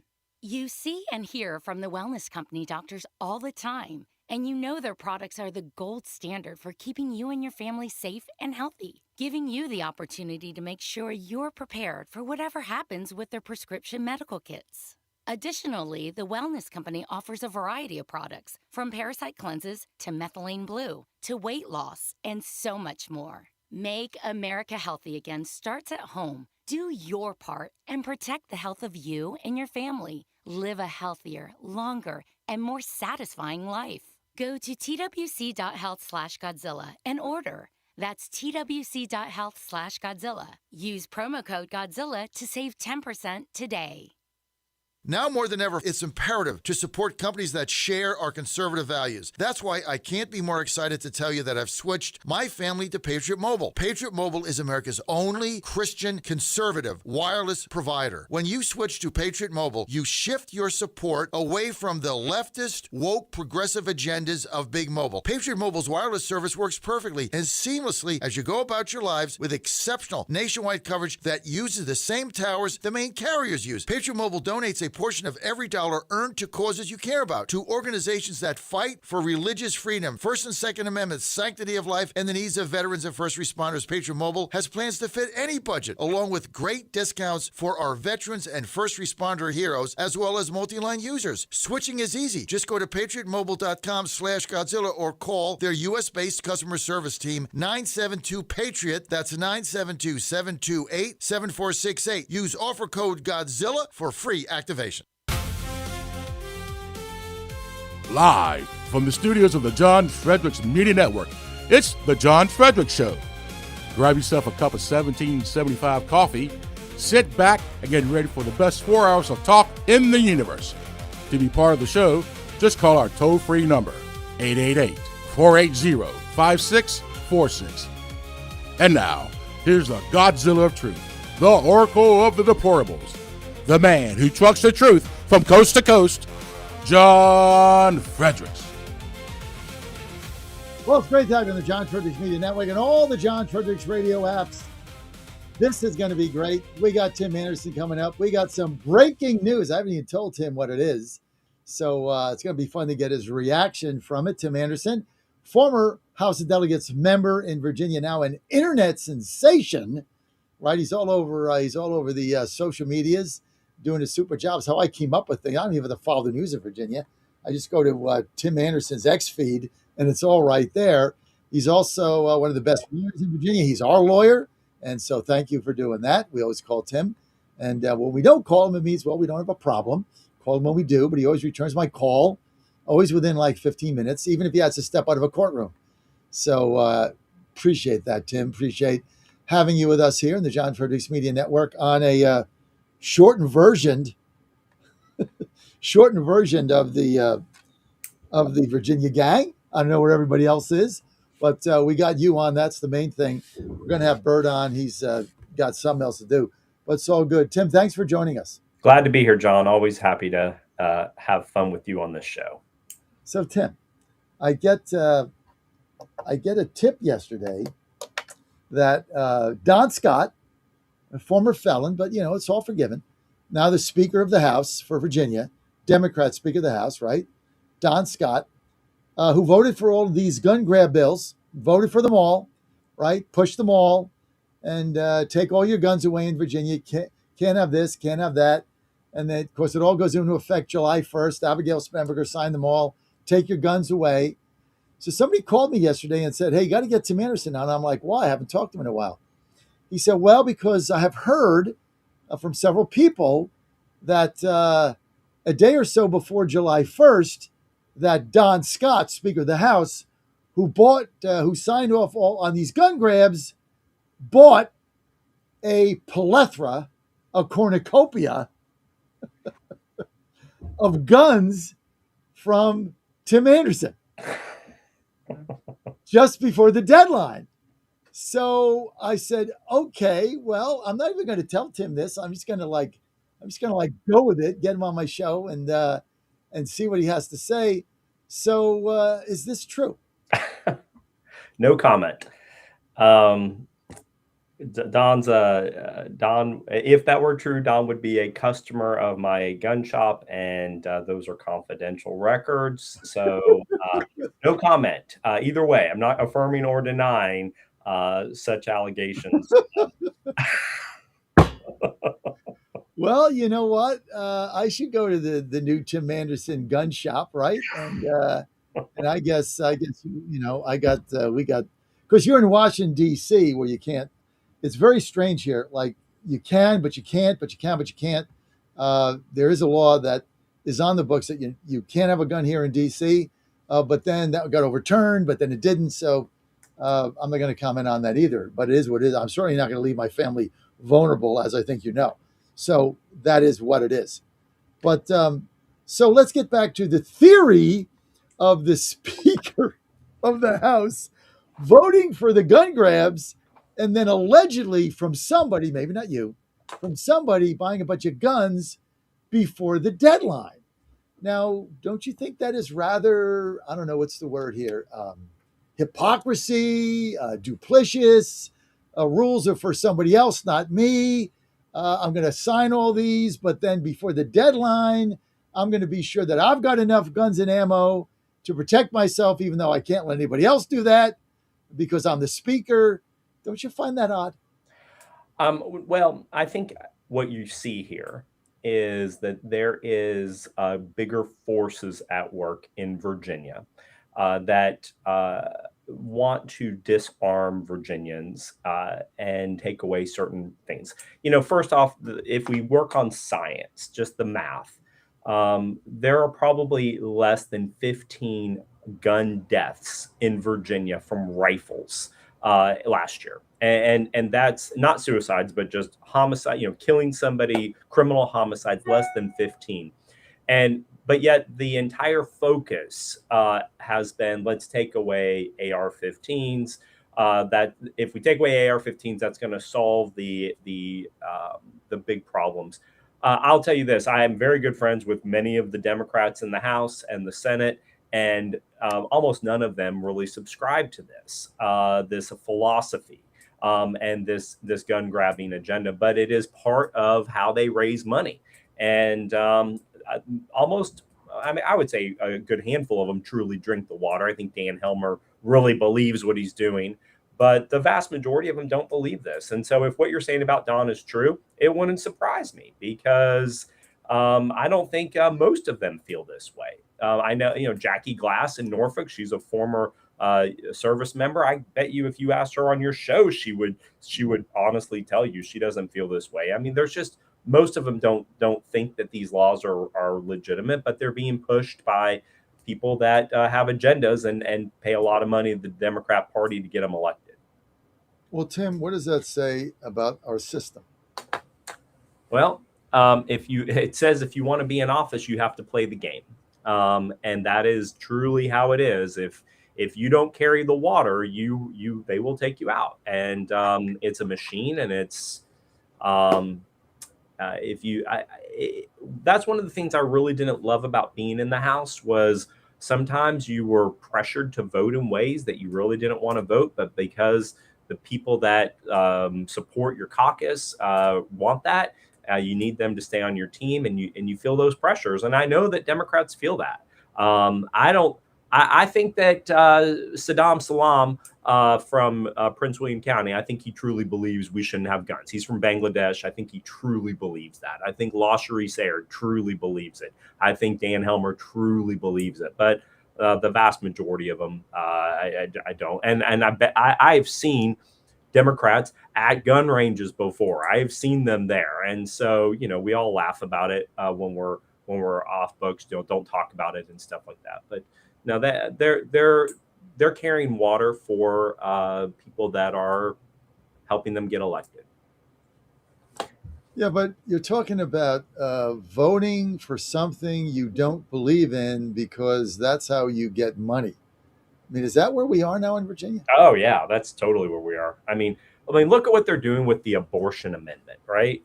The abortion amendment is going to allow no restrictions on abortion. I mean, literally a third trimester abortion can happen in Virginia. If this amendment is ratified, a third trimester can happen if the mother has an emotional reason for it, not health or safety of herself or health or safety of the baby or viability of the baby, but a emotional, psychological reason to abort a third trimester baby.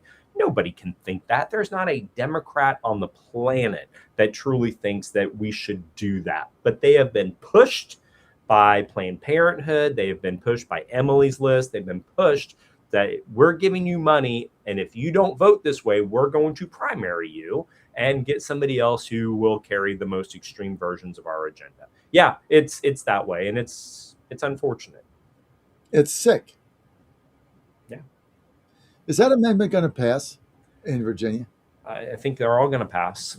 I mean, So 50% plus one of Virginians in November are going to show up, and they're going to read an amendment that allows abortion up to birth, up to coming out of the birth canal, because the third trimester, like, okay, 7th month, no, coming out of the birth control, the birth canal. Now we get back to Ralph Northam, who says, yeah, well, we take the baby and put it in a blanket and make it comfortable before we terminate its life. It's basically what he said, right? That's what he said.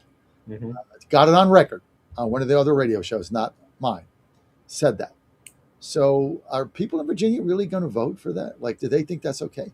Well, they're not going to be asked that question. Just like when we did redistricting, it was like, do you want to restore fairness to elections? And they put a bunch of Republicans on television saying, yes, I'm for restoring fairness to elections. People are going to be tricked, and they're not going to be messaged what the truth is. And the truth is this, is that when they get this constitutional amendment in, we were not going to be able to pass any laws in Virginia to restrict third trimester abortions. I mean, that's what that amendment is going to do. And the Democrats will say, oh, that's never happening. The only time that's happening is in health and safety issues. Well, fine, but why are we taking away any ability to regulate it? People are going to vote for all three because they're going to be on the Democrat little thing that's handed out at the polls. Vote yes on all the amendments, vote for Mark Warner, vote for whoever the congressperson is in the district. And Democrats are posed to have a good year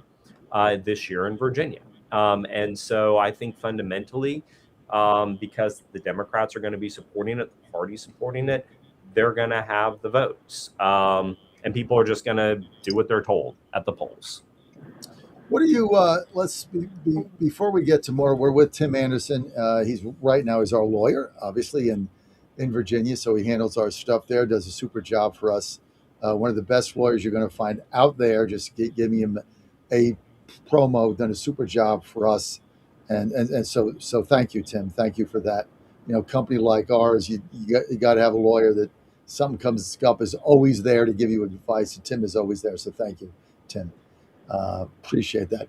When did you get, and Tim, former House of Delegates member, ran for a state committee man against Morton Blackwell, should have won that race, did not, got beat by a handful of votes in Chesapeake, I think.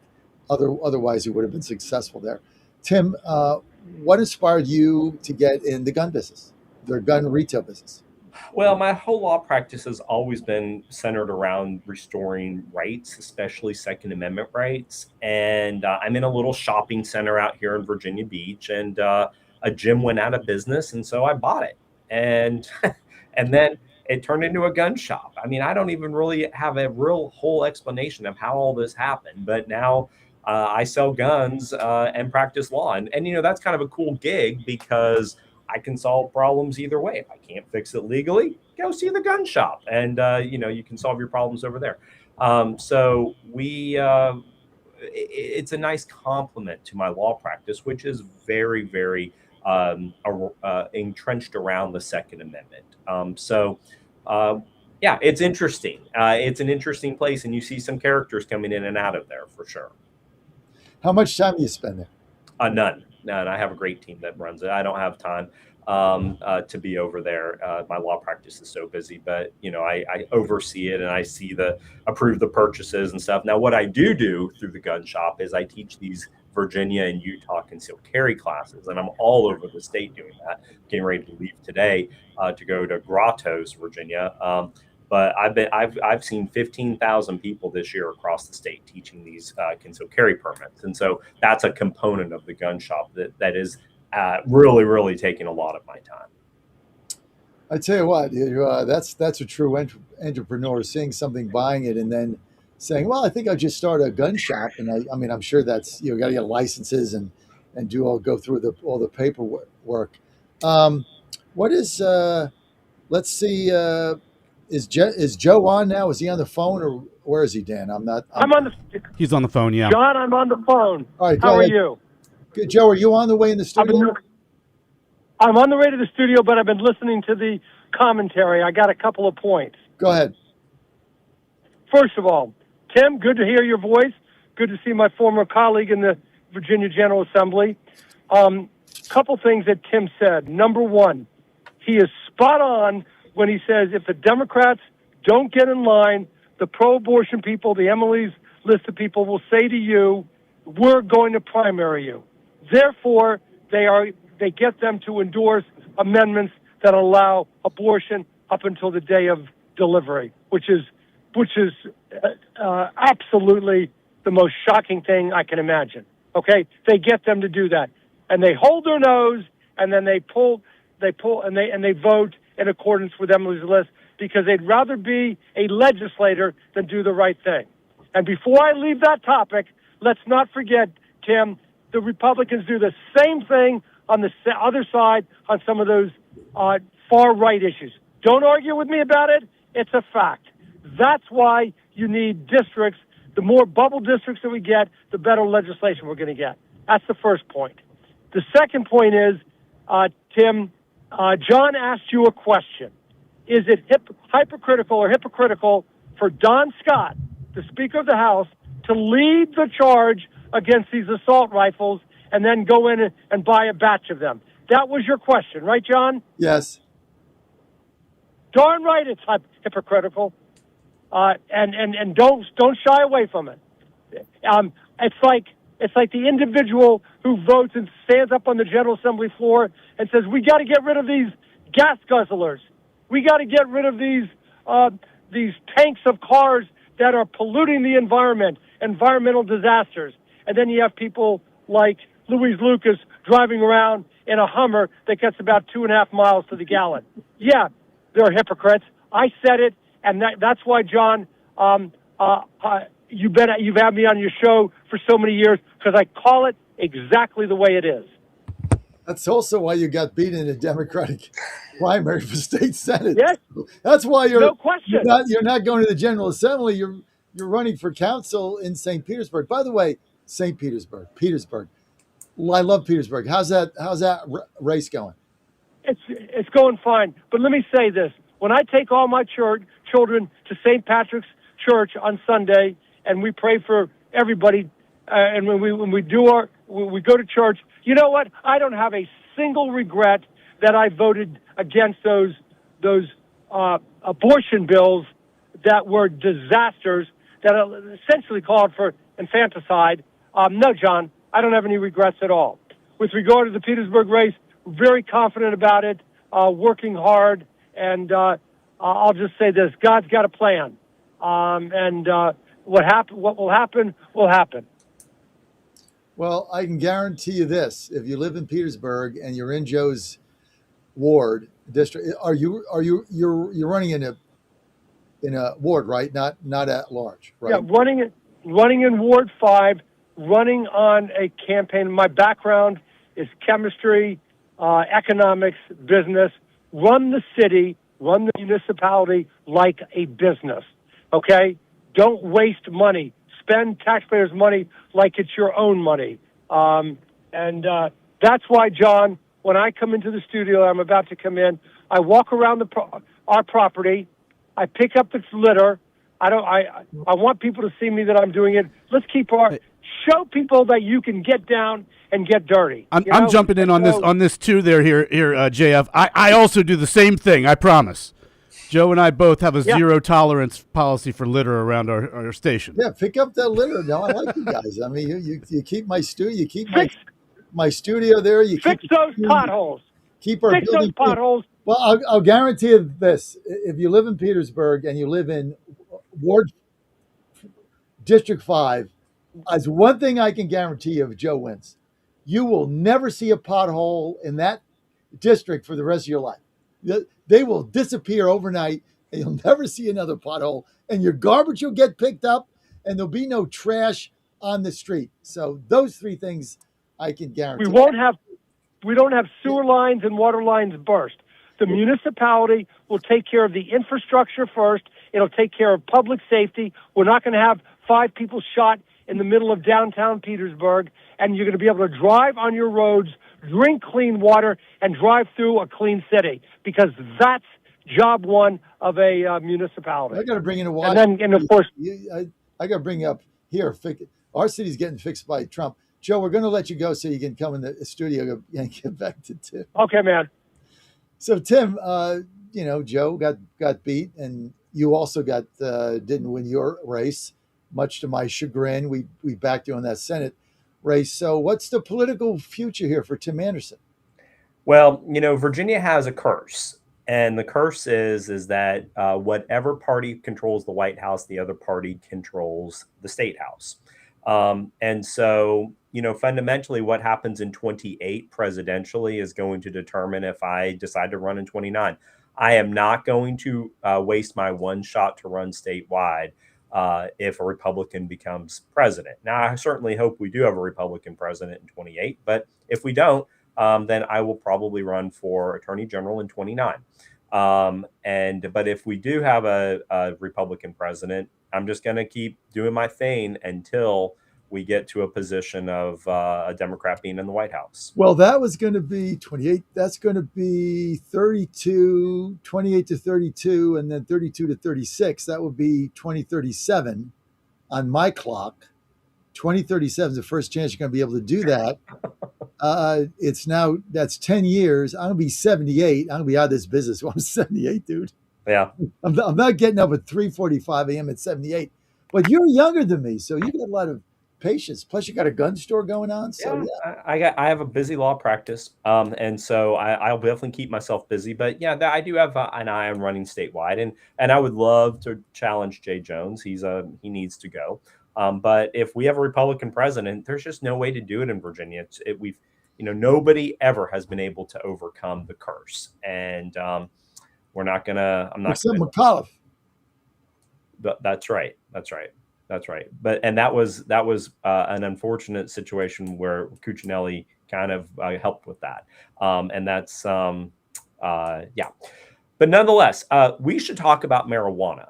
Because the Democrats have really crapped the bed right now on marijuana in Virginia, and people should really hear about that. Is that good with you? Yeah, go. All right. So first off, the Democrats passed a retail marijuana bill in the General Assembly, and Governor Spanberger vetoed it. And so in a desperate attempt to resurrect the dead, they shoved the exact same language into the budget. And have now basically set up an entire administrative agency, a marijuana marketplace agency, through a budget. That's never been done in the history of Virginia. And it's probably not legal. Nobody's ever done this. Budget's supposed to be for spending money, and they didn't do it. So in the language, though, they did two things. One, they created a bunch of laws that deal with how you can sell marijuana and what the penalties would be if you don't do it the way they say. And then they repealed all of our current laws dealing with marijuana. Well, they made a mistake, and the mistake is this. They repealed the laws effective July 1, 2026, so they're all gone in Virginia. The new laws don't kick in until July 1 of 2027. So right now we're in this window where there's no marijuana laws in Virginia. You can sell marijuana to kids. You can distribute marijuana. Wait a minute. Hold that thought. I got to go to a break. Wow. Yeah. Wow. They've really messed up. This is beyond messed up. This is some really sick stuff. These people are incompetent beyond the pale. These Democrats in Virginia. Hold that thought. Stay a couple minutes. I know you're busy, but we're giving you a national platform to explain this. All right. Get back. You're on the John Fredericks Media Network, trucking the truth across America. Tim Anderson, explosive news. Well, he's not confirming or denying Don Scott's gun grab. Not the gun grab you think. And also, marijuana. Well, you can sell them now to kids coming out of, middle school. Unbelievable. We'll be right back. Godzilla and claim your free 1775 starter kit while supplies last. It's finally here, our second annual mega sale. This sale only comes around once a year, so take advantage of the best offers ever while you can. For example, save 50% on our Giza Dream bed sheets as low as $29.98. And for the first time ever on TV, My Pillow mattresses and My Pillow mattress toppers as low as $99.98. And you save 50% on our Lux Pure 6-piece towel sets. Regular $69.98, now only $39.98. And our best-selling standard My Pillows, regular $49.98, on sale for $17.98. Wait on it, mega sale only $14.98. But wait, there's more. To make the mega sale even more special, when you order right now, your order's gonna ship absolutely free. To take advantage of the second annual mega sale, go to mypillow.com or call 800-854-0504 and use promo code Godzilla. Washington is wasting $500 million every year on a federal supervision system that doesn't work. Probation officers are overwhelmed. Resources are going to people who pose zero threat, while actual dangerous individuals slip through the cracks. The Safer Supervision Act stops the waste and refocuses every dollar on protecting families from harm. President Trump's own pollster found about 80% of Trump voters want this fixed. It's time for Congress to get this done. Stop the waste. Protect our communities. Visit safersupervision.com. Paid for by the Reform Action Fund. Trouble concentrating or recalling information is frustrating, embarrassing, and kills productivity. Nutrition company Healthy Cell created Focus and Recall to boost your brain power. Unlike other supplements that don't work, Focus and Recall is not a pill. It's a gel you swallow with ultra absorption of science-backed ingredients to help you immediately sharpen focus, concentrate longer, and strengthen recall. Go to healthycell.com and use code GODZILLA for 20% off your first order. Risk-free. Love it or your money back. Guaranteed. Healthycell.com. Code Godzilla. This is Crom Carmichael, CEO of Solti. We got a wonderful email from one of our customers up east named Joe, and here's what he had to say. I started taking Solti almost out of desperation with little taking 2 statins a day. High cholesterol was something I just had to learn to live with. In fact, when I turned 60, after taking a stress cardio test, my doctor called me on a Saturday, which of course is never a good sign, and told me that I was clogged more than 95% of the people my age. I had an angioplasty and a stent procedure done at that time. Today, my stubborn triglycerides are only 1/3 of what they had been before starting taking Solti. My prescription statin dosage has shrunk from 60 milligrams to only 10 milligrams a day. My primary care doctor that I have had for many years still can't believe the results, and neither can I. Thank you, Solti, for providing such a wonderful product. And folks, I want to invite you to take care of your heart also by going to GodzillaHeart.com. That's GodzillaHeart.com. Use the code Godzilla at checkout, and you'll get a 50% discount on your initial shipment. Thanks so much. And they're off. This summer, the Thunder returns to Colonial Downs Racetrack. Live thoroughbred racing June 25th through September 7th. Feel the excitement. Hear the roar of the crowd. Experience Virginia's premier horse racing destination every Thursday through Sunday all summer long. Bring the whole family for Family Fun Sundays, packed with activities for all ages. Parking? Free. General admission? Free. Memories? Priceless. Make Colonial Downs Racetrack your new summer fun time tradition. Get tickets and race day info now at colonialdowns.com.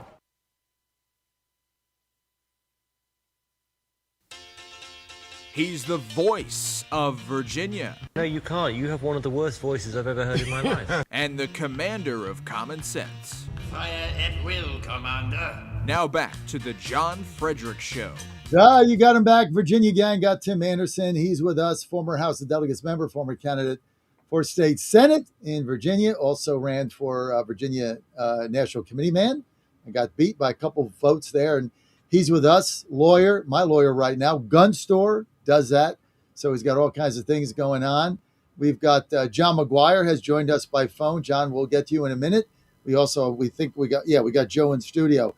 Tim, finish his story. This is incredible to me. So, and we can get McGuire involved in this, although he's on to talk about something else. So John McGuire, Congressman, 5th District, weigh in at any time. So Tim, what you're saying is right now, there are no marijuana laws in Virginia at all. There's nothing. You can sell them to a middle schooler in the 7th grade coming out of the middle school. There's no laws. Is that what you're saying? That's right. And I've published this as recently as yesterday on my X page, and you can see it for yourself. So if you look at the way that they did the budget and you apply the rules of statutory construction in Virginia, there's a section where they say all marijuana laws are repealed. And it's just that. Now, because there's nothing that follows it, like this is delayed until July 1st of 2027, that it becomes effective the day the budget becomes effective, which is July 1, 2026. So the repeal goes into effect on July 1st of 2026. A little bit further down in the budget, it talks about the fifth reenactment of the budget, which is all the new marijuana laws. Those are all effective on July 1st of 2027. So essentially what the Democrats forgot to do is they forgot to add a sentence to the repealing clause that says these laws are repealed, but this repeal is delayed until July 1 of 2027. So yeah, we have no laws. Now, what they've done, and this is insane that they did this, they went to the Code Commission and said, hey, fix this for us. We screwed up. Now, of course, LaSharie Zaird and Salam have all been saying we're lying, but now they've gone to the Code Commission and they fixed it, and the Code Commission fixed it. They just changed it and said, no, they meant to make these delayed enactments until next year. But the Code Commission can't do that. They're allowed to fix a typographical error. They can't add an entire delayed enactment. So as a criminal defense lawyer, which is what I do, anybody who's charged with a marijuana crime in Virginia is going to get dismissed because they screwed up. And they can fix it, but they have to come back and fix it. They can't fix it through the Code Commission. John, he's right. Got to weigh in on this, Morris. Joe. They're guilt proof. Tim could, at his gun shop, sell a pound of weed. There's no prohibition. There's no valid law prohibiting him from doing it. And the point is this: the Democrats, and I sat on that side of the chamber, with all those minds and bodies, introduced legislation that eviscerated marijuana laws for a 12-month period. For the last 10 days, you can sell any amount of marijuana you want and not be able to be prosecuted. Now, Tim said, "Well, look what the Democrats did. They realized what a mistake they made, so they ran to the Code Commission and said, fix this." The Code Commission can't legislate in Virginia. That's up to two bodies, the House of Delegates and the General and the Senate, and it's got to be signed into law by the governor. So if somebody were to be charged right now with selling weed and get convicted or get charged, they go to Tim and he says, there's no law prohibiting that. And the prosecutor comes out and says, but look what the Code Commission did. And Tim says they had no authority to do that. That law, judge, is null and void. What a fiasco. What a circus. And they just need to look, the Democrats need to look in the mirror and say, we're a bunch of clowns. Yeah, especially LaSharie Zaird, who I know you have a lot of love for, Joe. She's out there even further saying that anybody talking this way, the Virginia Association of Commonwealth Attorneys, anybody, that they're spreading misinformation. The last time I checked, LaSharie Zaird has never made her way into a courtroom in her life. The chair of the House Courts of Justice Committee, what's her name? Charnel Herring, the chair. I don't think has ever done a jury in her life. She may have tried one or two traffic offenses in her illustrious criminal career, but these are the people that are leading the charge. Give me a break. Yeah, more experience than Jay Jones. Good thing I moved out of there and came to Washington, D.C., the cleanest, safest, most beautiful city in America. You guys are so screwed there. Oh, my God. Every time I get you on, I just laugh. Thank God. I don't know how you guys are ever going to fix this mess. Let's bring in Congressman John McGuire. So, Congressman, I know you're out there. We're going to talk about your bill in a minute and get your panel involved. But, Congressman, have you heard this? I mean, right in the district that you represent, somebody could be selling marijuana to school kids in high school. Yeah, I tell you what. And they can't do anything about it. Well, my friend Tim Anderson, he's really good at what he does. He's very articulate on this issue. It's just everything they do is nonsensical. You know, we've got to win the midterms for the federal level. That's what we're focused on right now. But they've given us so much ammunition for next year for the Senate, the state Senate, and the House.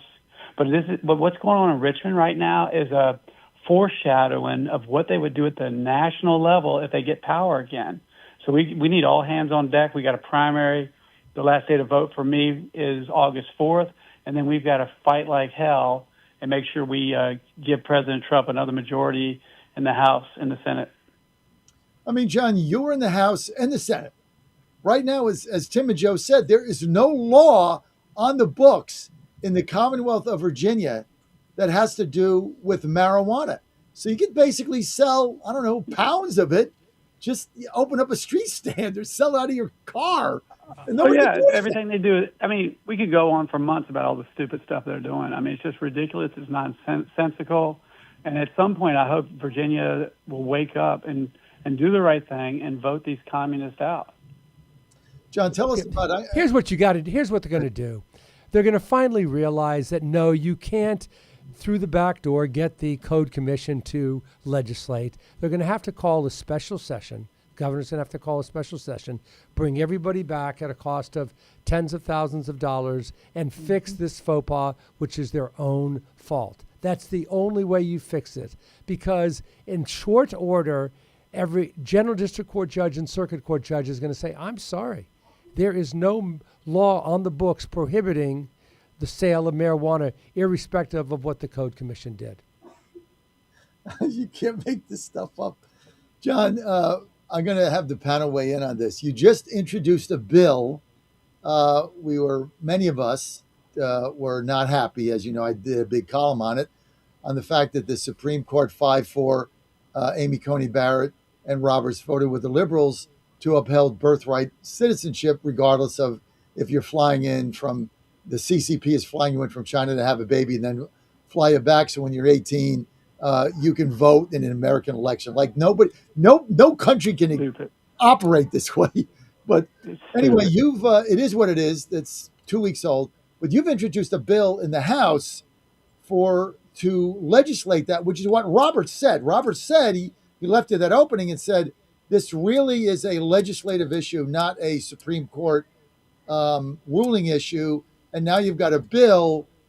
Explain what that is, John, and how it works. Yeah, well, as a Navy SEAL veteran, my number one goal is to keep America safe.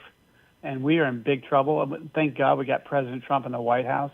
But as soon as I saw that ridiculous decision, my team and I went to work with the Institute for Legislative Analysis and everyone else. We did a deep, deep dive on the entire history of our country and immigration law.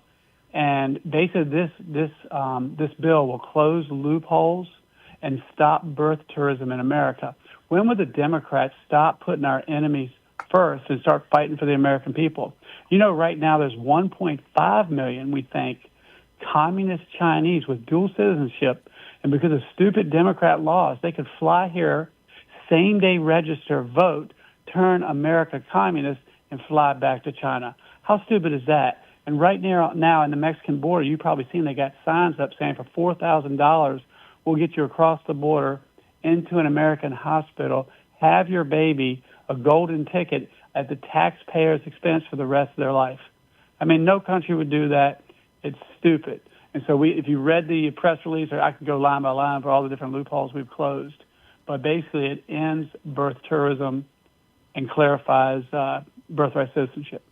Right. So you're not ending birthright citizenship. You're consistent with what the Supreme Court said, but your bill is also consistent with what Chief Justice Roberts said, which is if you're going to make restrictions, it's got to be legislatively, not judicially. Tim, you want to weigh in on John's bill? I think what's even more absurd about the Supreme Court's decision is this. What if you have two German parents visiting the U.S. and the mother is 7 months pregnant? She goes into premature labor in the U.S. and has her baby in the U.S. That baby is a U.S. citizen, even over the objection of the parent.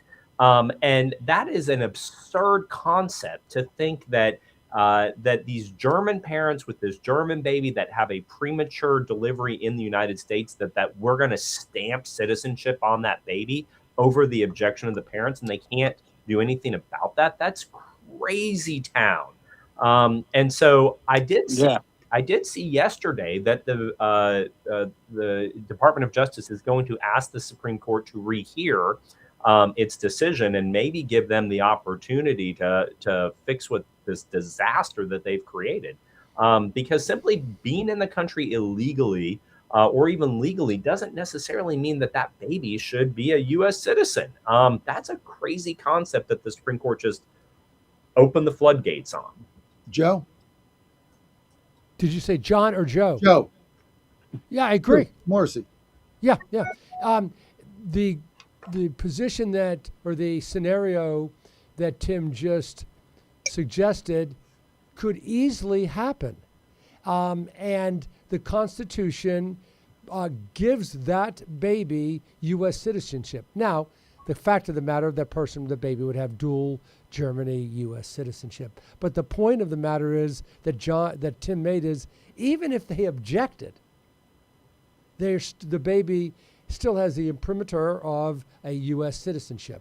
And I don't think that was why that amendment was passed. It was passed at the time that we held slavery, and there was a question due to the Dred Scott decision as to whether or not African Americans were citizens, and we introduced that amendment for that person, for that singular purpose, not to allow immigrants to come into this country illegally and bear children and then have that child conferred with U.S. citizenship.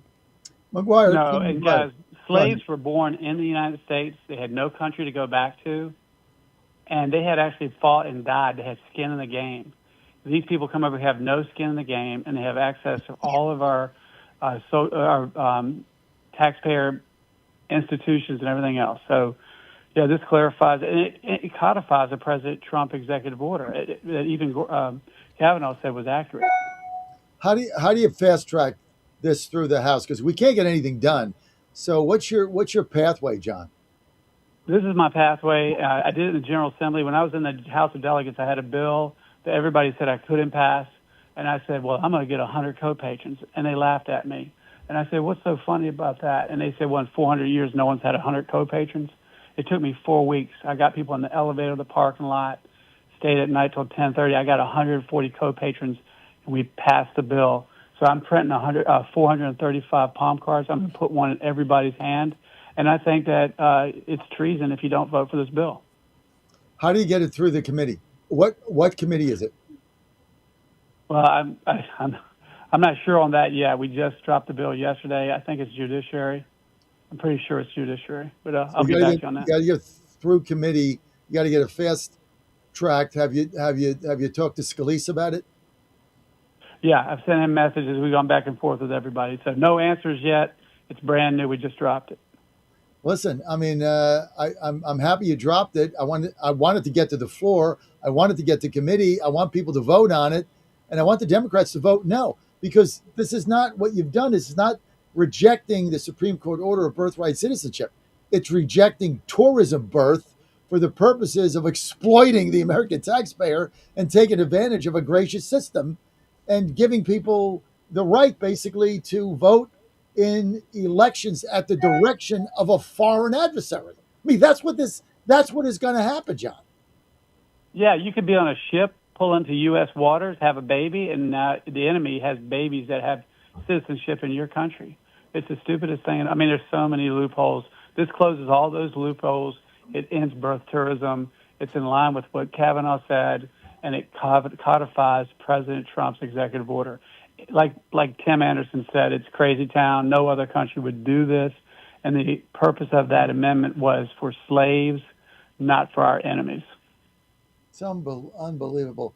And of course, Tim, all the Democrats will vote no on it, right? Because they want as many people here that they can get in, because they need to change the voting base in order to win, Tim. Well, the midterms are going to be common sense versus crazy. Open borders, like Tim was talking about the marijuana snafus. It's always America last with the Democrats. Common sense versus crazy, and this is another example. Go ahead, Tim. But folks, wait a second. Let's be clear. This Supreme Court decision came down with a 6-3 with a 6-3 conservative majority. 5-4. Well, yeah, 5-4. Because look, I did a column on this show the other day. I called it the Roberts Coney Barrett access. They vote together 90% of the time. Either way, two people are now controlling every SCOTUS judicial decision. If they vote with the conservatives, it's 6-3. If they vote with the liberals win 5-4. They never vote against each other. So they vote Six. as a team. So two people control every single SCOTUS decision, Roberts and Coney Barrett, because they vote as So here's my take. Bad facts make bad law, and the case that the Supreme Court took up was not asking the question about birth tourism. It was answering the question of, if you're born, what does the Constitution say when you're born in the United States? Are you a citizen by birth? And so I think the Supreme Court could get to a different conclusion if it had different facts. But ultimately, the problem that we've gotten into in this country is much bigger than this. We've gotten into a position where we are governed by executive fiat. The president comes in and he makes a bunch of executive orders, and now all of a sudden the border is closed. When Joe Biden said we couldn't close the border, the executive has way too much power, and then we rely on the courts to also make law. And ultimately, it's just an objective failure of the legislative branch. They just can't get anything done.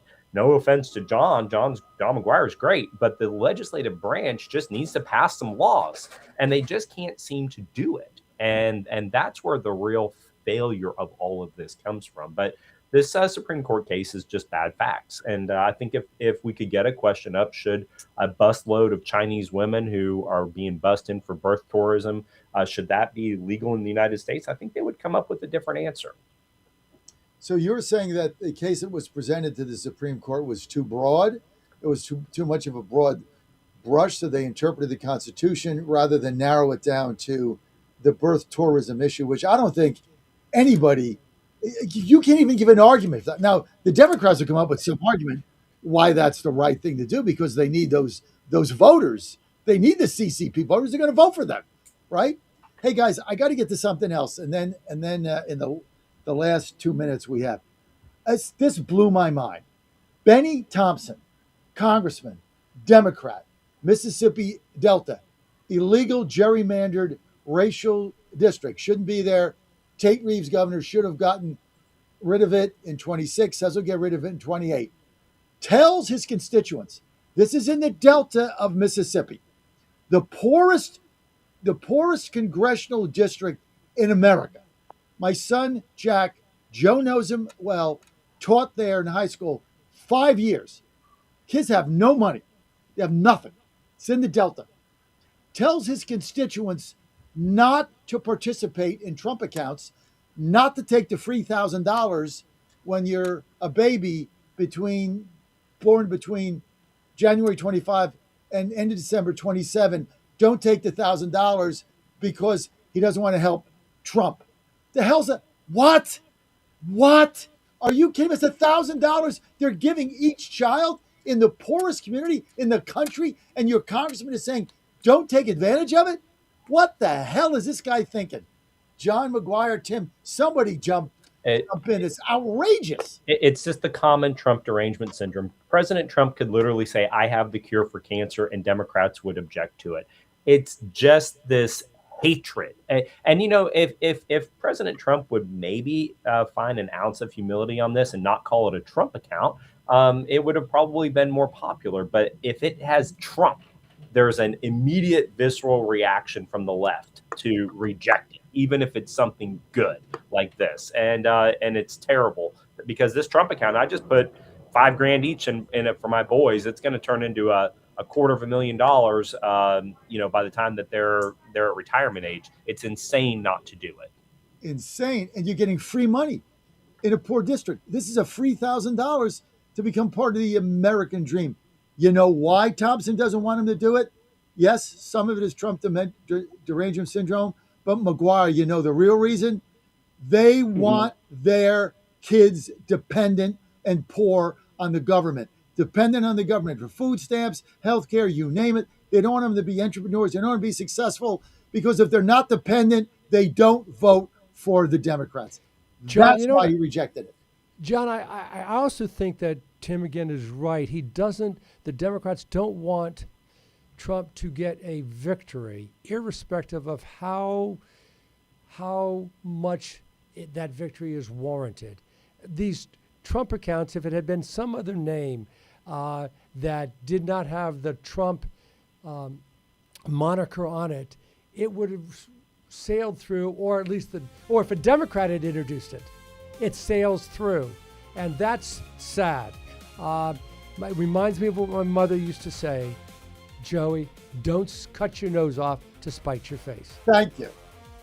John McGuire, I mean, what's the deal with this guy Thompson? Why would he screw his own children out of $3,000? Trump derangement syndrome is real. It's actually going to start being published in the newest psychology books coming out in America.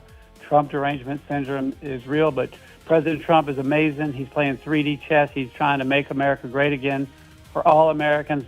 But listen, I know you got to go. Please remind everyone to vote in the Virginia primaries by August 4th, and let's save America. Vote for John McGuire in that primary. Got to vote. Got to vote. Got to put ballots in boxes. That's what this whole thing's about. Ballots in boxes. Oh, and by the way, maps. Need better maps. Tim Anderson, want to thank you for being with us. If you want to know what's going on in Virginia, just go to your X account, follow Tim Anderson. He's got every 5-minute updates on the news. Best social media account out there. Joe Morrissey, my man. Vote for him. Petersburg, District 5, new potholes. Pothole Joe, baby. Let's go. And, of course, John McGuire, vote for him, too. 5th District, Congressman, Republican. Got to win that primary and go on the victory in the fall. This is the John Fredericks Media Network. You've had the Virginia Gang on. Got a new set here in Virginia Gang. I like it. Very spicy today. Very spicy. Tim, we're going to have to suck you in to make you a regular. That's it. Michael Patrick Leahy next. It's Friday. I'll see you tomorrow at 9 a.m. Godzilla wins 9 to 11. Don't miss that. Occult